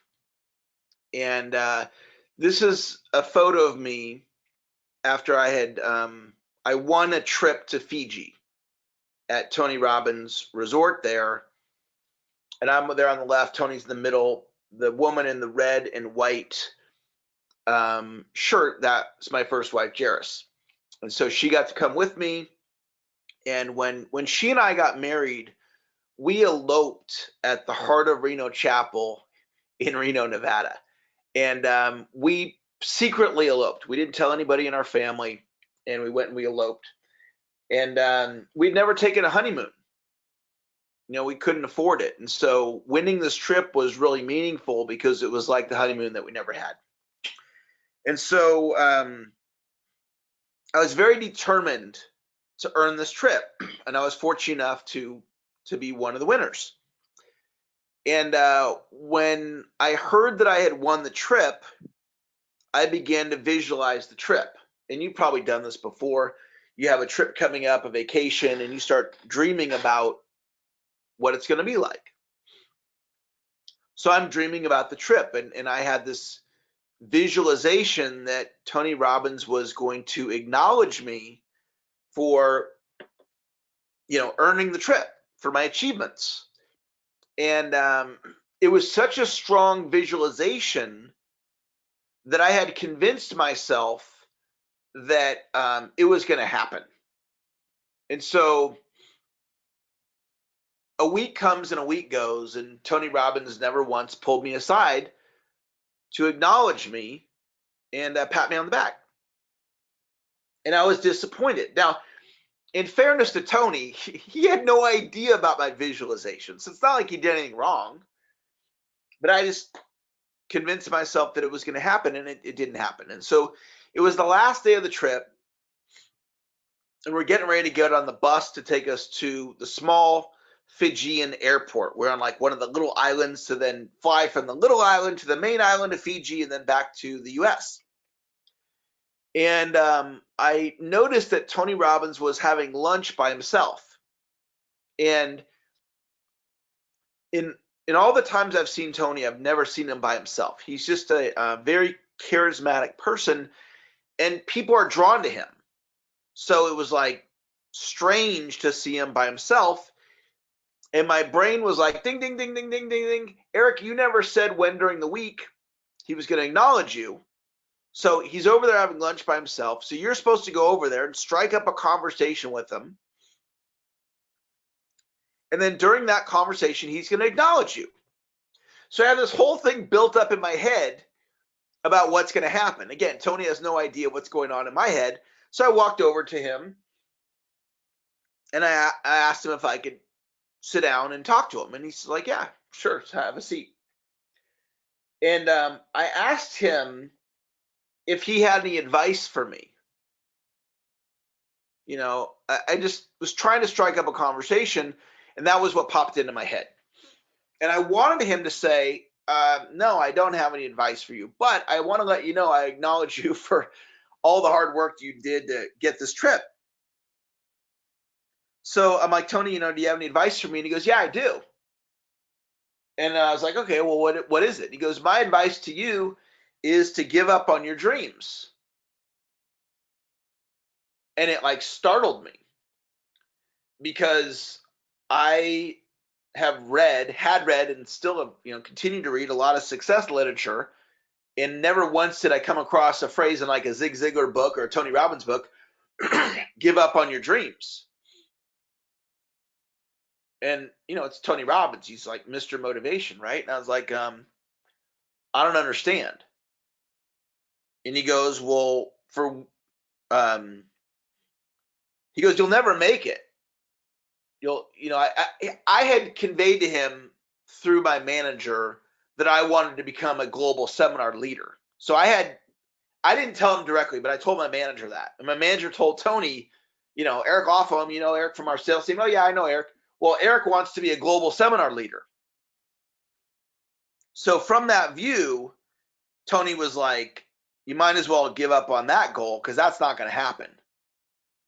You don't take enough action. Quit lying to yourself is what he told me. And that like shocked me because I was expecting to get recognized and acknowledged, and he's basically saying, you're never going to make it. And the conversation went a little bit longer, and then that was it. And I got on the bus, took me to the plane, flew back to the main island of Fiji, flew from Fiji to the United States, got back to Chicago, and I was like, that's it. I'm done working for Tony. I'm not going to have somebody, you know, tell me I can't make my dream happen. And I got on the phone with a friend of mine named Michael, and I told him what happened. And Michael said to me, why do you question the teacher? And I was like, what are you talking about? He goes, well, why did you go to work for Tony in the first place? I was like, well, I wanted to learn how to become more successful. I wanted to learn about the training industry. I wanted to be coached and mentored. He goes, precisely. He was just teaching you a lesson. And I'm not following with Michael. I go, what are you talking about? He goes, is there any truth to what Tony said? And I hadn't even thought about what he said. I was just like pissed off at what he said. I hadn't thought about like, is there like a lesson in here? And I got off the phone with Michael, and I was more upset than when the phone call started. But I began to think about what Michael said and what Tony said. Is there any truth to what Tony said? Like, if you take away the tone of the message, the wording of the message, was there truth in what he was stating? In other words, what the conversation was about with Tony that day was, I want to become a global seminar leader, like what I am now, what I'm doing right now with you guys. There's people from all over the world on this webinar. So what I wanted then, what I wanted to create is what I've created. But back then I hadn't created it. So this is what I want. on one hand, I want to become a global seminar leader. Then on the other hand, the question is, are my actions consistent with somebody who would become a global seminar leader? That was the question that Michael was trying to get me to see. Tony said, forget it, you can't have it. But if we put aside that and we just ask the question, are my actions consistent with my goal, my vision, and my dreams? That's the question. So I was honest with myself and I was like, well, no. So then the next question is, all right, well, if my actions are not consistent with my goal, my vision, and my dreams, then I either need to do one of two things. I need to lower the goal or raise the action.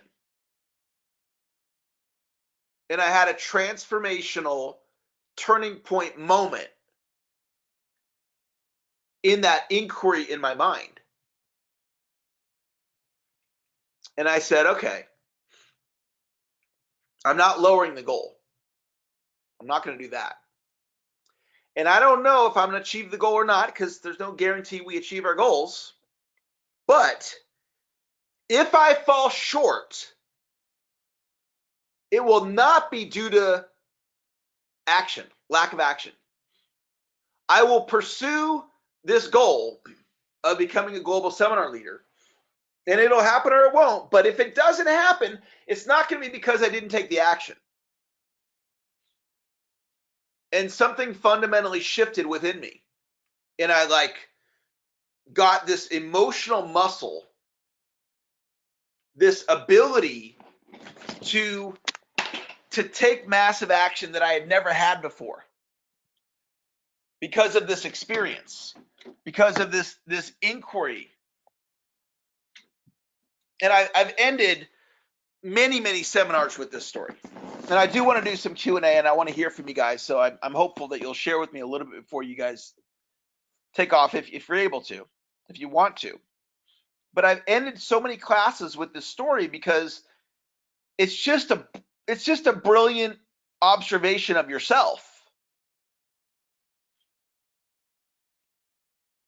You know, the inquiry for yourself is, are your actions consistent with your goal, your vision, and your dreams? The person that you want to become. So if you want to create a relationship like what I wanted in between my two marriages, if that's you and you want to create that, are your actions consistent with attracting in a spouse in your life, or whatever that looks like for you? If you want to become a homeowner, I'm in the process of becoming a homeowner. We have a property that we live in. It's under contract. It's a lease option, if you're familiar with that. So we have the option to buy the property in another year and a half. Home ownership's important to me. So if that's important to you, if it's a goal you want, are your actions consistent with becoming a homeowner? If you want to become elite in business, are your actions consistent with the person you want to become? If you're striving for some type of fitness goal, is what you eat and your exercise, is that in alignment?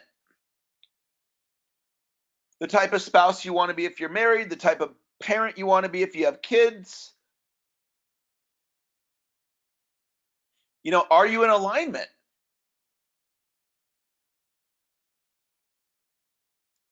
That's really the question. Because I know you're up to big things, because it's the last Friday of the year and you're here with me at 3 whatever time it is in this class hearing this message. So you know you're capable of more. You couldn't be here right now if you didn't believe that, if you didn't know it. So the question is, are your actions in alignment? And the answer is yes or no. And if the answer is no, then you have a choice. You either lower the goal or you step up. That's your two choices, as I see them. I was unwilling to lower the goal. And in that moment, it shifted for me. And it's part of why, if you've ever been on my calls before, if I live a concept called 7+. I play at a 7, 8, 9, or a 10 every day, bar none, every business day at 7, 8, 9, or a 10. And that's how I show up in the world. Because I'm like, I don't know, like from today forward, what ultimately ends up happening in my career, that's yet to be seen. It hasn't happened yet, so it's yet to be seen. But I'll tell you one thing, I won't ever fall short due to lack of activity. That's not going to happen. Because when Tony delivered that message to me, and although I did not like the message he delivered, and I still don't like it. If I was coaching Tony right now, I would tell him, like, don't do that to people. Like that, the way he communicated with me, I'm not in agreement with that. But the results are what they are. And it did cause a shift in me.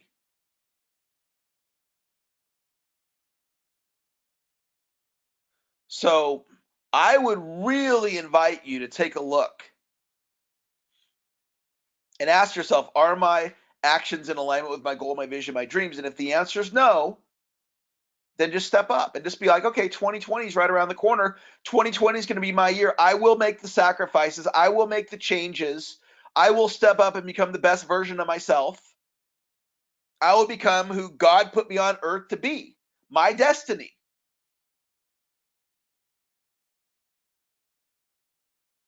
So that's the class today. That's the message, the final message. And what I'd love to do is hear from you. If you'd like to share right now, type it into the question feature. And I'm gonna put all the hands down. So all the hands are down right now. If you want me to unmute you,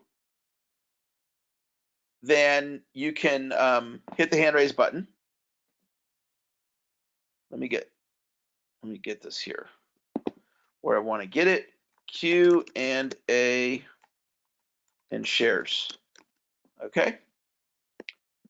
So here's what I'd love to hear. I'd love to hear, what did you get from class today? What decisions did you make? What ahas? How was it helpful? Get better at goal setting, more clarity, inspired, encouraged, whatever you're feeling right now. I'd love to hear from you. If you want me to unmute you, hit the hand raise button. If you're glad you came to class, let me know that. If you're coming back next year, put it on your calendar. It's the last Friday every year. If you want to come back next year and do it again, let me know that. And let's see if we have some shares here. Sarah says, totally a fantastic final message. For people like us, Sarah, you and I, and everyone else listening right now, we're all success-oriented people. And at the end of the day, we can talk about it, we can learn about it, and it's all about action. It's about us really stepping up and being the leaders that we're here to be, sharing the message that we're here to share, creating the success that we're here to create.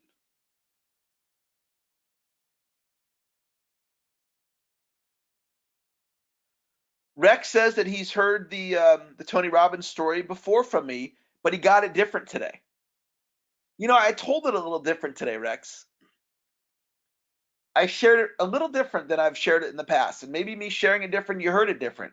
Or maybe I'm in a different space, or you're in a different space, or we're both in a different space. Guys, Rex is here. Rex is in his 80s. And he's a living example of we never stop learning. And Rex, I acknowledge you for being here today, to be the best version of yourself, to live the life of continuous improvement.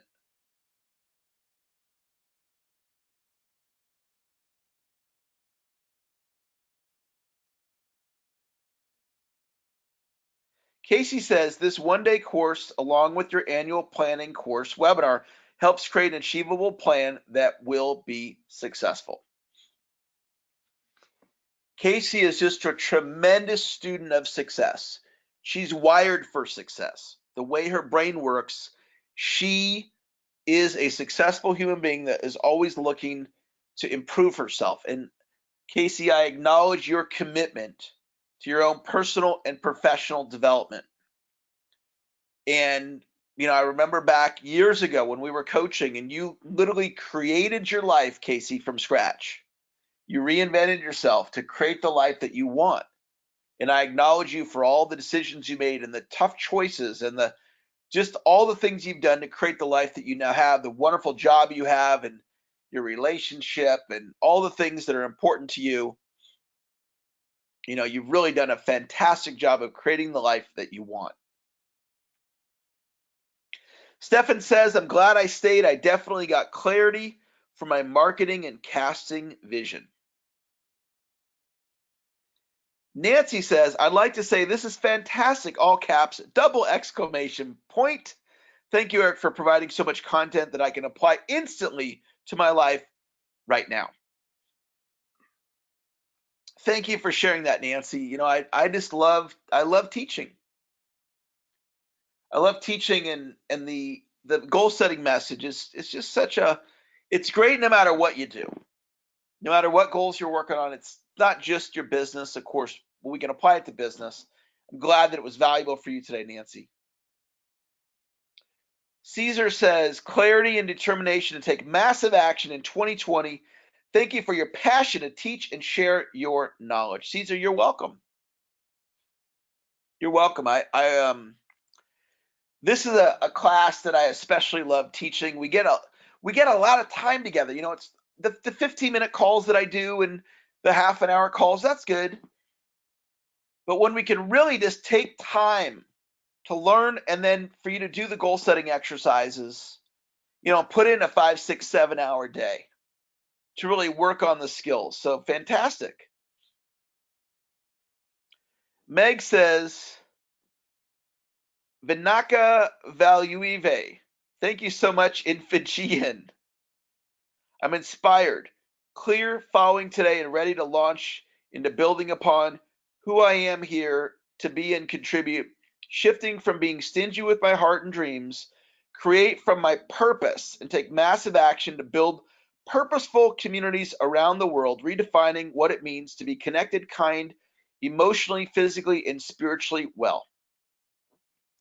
Meg, there are so many things that are in store for you because prior to you and I meeting, you're already a star. And one of the things that I want for you is a decade or multi-decade long vision. What that does, Casey, who's on the line, and she shared earlier, Casey and I, we've been running together. I don't know the exact date. I'm guessing 2003. Maybe it was 2004, maybe it's 2005, but it's been well over a decade. So because I have a multi-decade vision, somebody like Casey and I, we can work together for a long period of time. I had my biggest deal of this year, my biggest account, had a client contact me. He goes, Eric, you still doing the sales training thing? I go, yep. He goes, I saw you speak back in 2001. I'm with the new company now, and they're looking for sales training. So that's how I landed my biggest account this year. The point of the story is because I'm still doing the same thing I was doing back then, because if I was doing something different, we wouldn't have connected. So there's a value for your relationships when you have the long-term view and you can really build something. You can build your own community, Meg, where you can share your gifts. And you have so much knowledge. I mean, in the short amount of time we've spent together, I really get like you really have a lot to share with people. And as your community grows and builds, it's for me, it's not about the size of the audience. Today we had about 40 of you that went through class with me. It really would have been no different for me though if there was 400 or 4,000 or 40,000. I mean, sure, the more the merrier. And that would have been cool if 40,000 were on the line, but it doesn't matter. What matters is for the 40 of you that were here, and I just focus on adding value to whoever I'm in front of right in that moment. And I just see, Meg, tremendous things for you because you have a great message to share. Casey says, great class. I always make good progress on my annual plan. Wilma says, slice and dice was huge for me. The breakdown of the numbers helps to gamify it to make it a great day every day. And Wilma, and I'm going to keep telling you this, everything you learn from me, I want you to teach to our clients. You're an extension of me when you're in front of a group. You're an extension of me when you're talking to our clients over the phone. Wilma, it does not matter if you're teaching the sales skills or if I'm teaching the sales skills. It does not matter. Hang on, because I got to tell my daughter something. She just walked in the room, so I'm going to mute you guys because I got to tell her something really quick.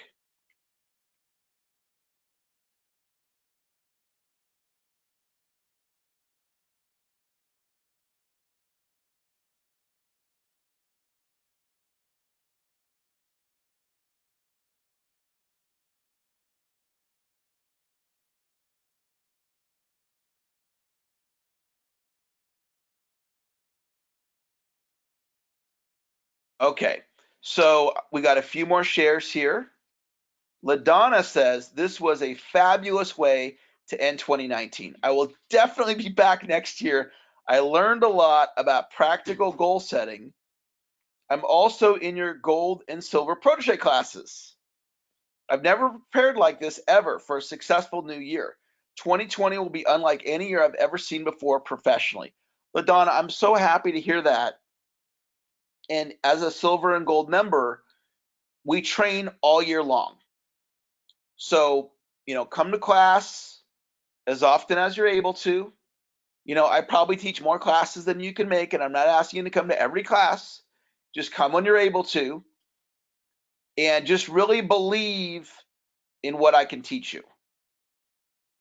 When I met my mentor, Dr. Moyne, and I still coach with him to this day, I understood who he was and is when I first met him. And I hitched my wagon to him. And I really got, this is a man who can help me. And so if you really just buy in to what it is that I'm teaching and keep coming to class and keep believing, I'll never steer you wrong ever. That's a promise. That's a commitment. So just keep coming to class. I'm so glad that you got value today. Robert says, so glad to be here. The focus of my life now is the perspective that everything worthwhile to accomplish requires optimistic thinking and actively building trust. Thank you, Eric. You model that. Robert, it's great to have you in class today. I'm so glad that you were here and that you were able to enjoy the class. Debriana says, thank you so much, Eric. You are welcome. Elizabeth says, this has been a powerful day for me, and I hear things differently this time. Karen says, thank you. Really glad I participated today, learned how important aligning goals and actions and the power of small things, the positive messages and positive encouragement made an impact. Casey says, Eric, thank you. You are a great mentor. I'm staying in the conversation because of the value you provide. I love it when people see me as a mentor or a coach. And you all see me however you see me. And that's for you to decide how you see me. But I welcome that.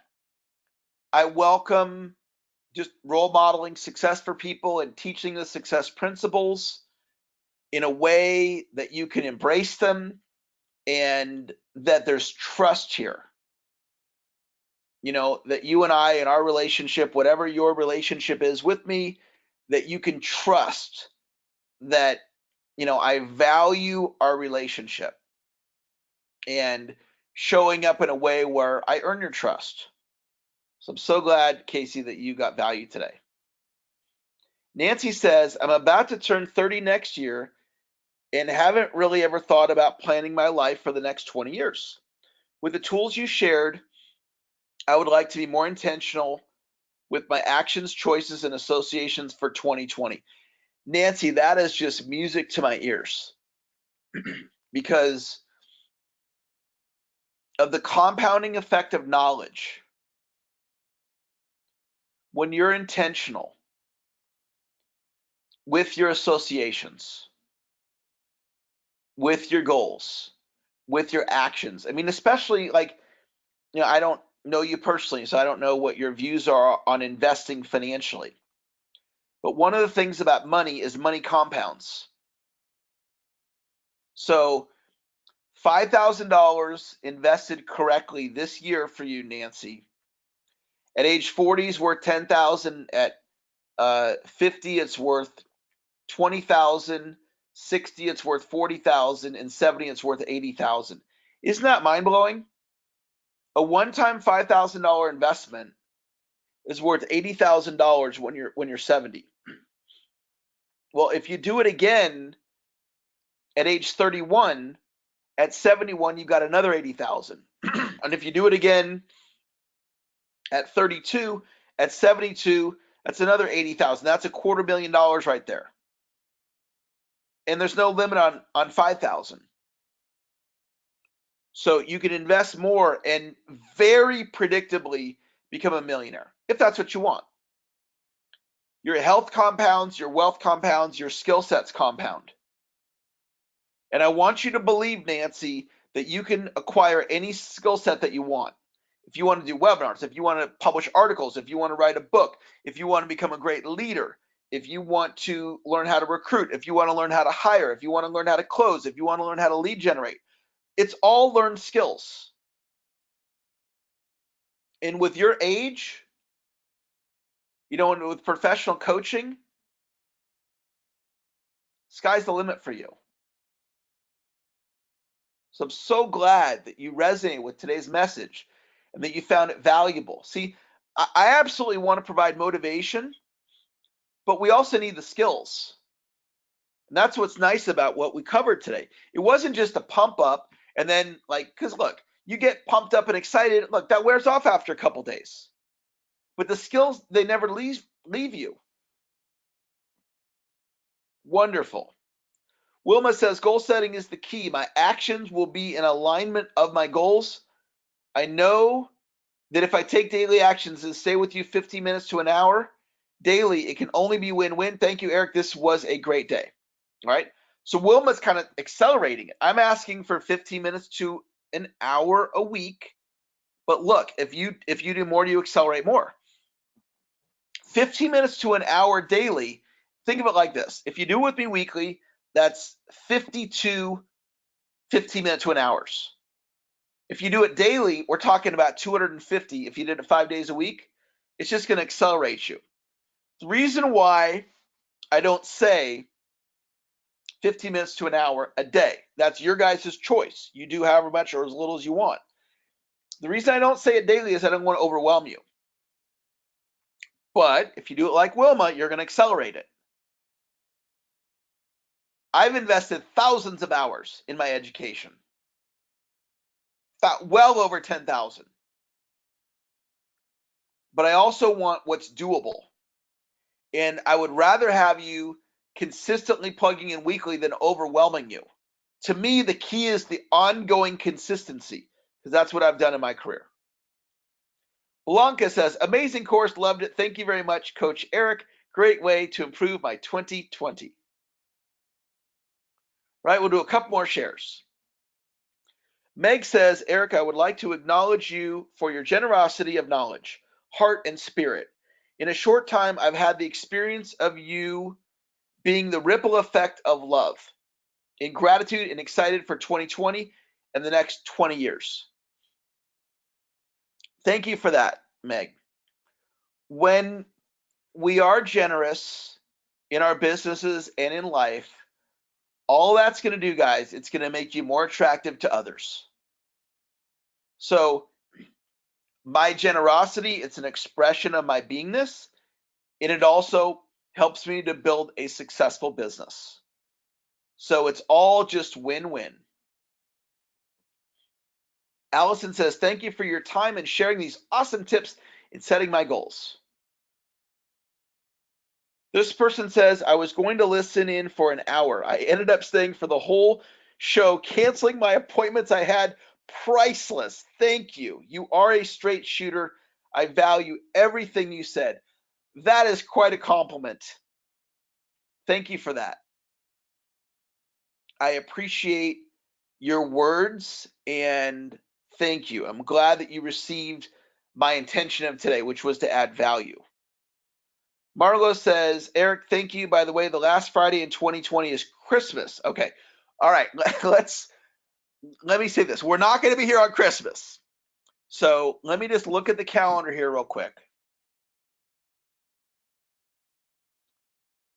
All right. So thank you for that, because I want to be able to let you guys know when we're going to do this next year. All right. Yeah, you're right. The last Friday is Christmas. So what we're going to do, guys, is we'll probably go that Monday or Tuesday.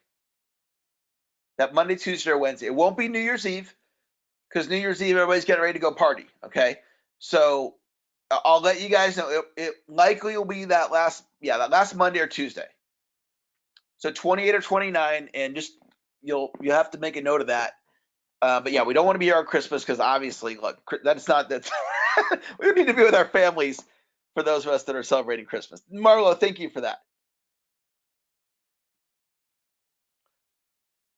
That's going to wrap it up, guys. Thank you so much for your shares at the end. That really created a lot of value for me, hearing your guys' feedback. I'm grateful that we all had such a wonderful day. And I'm hopeful that you're going to train with me in 2020, whatever that looks like for you, whether it's my podcast, my YouTube channel, my books, my protege courses, or in my high-level coaching program. Have a great rest of your day, great rest of your year, and we'll talk to you later. Bye-bye.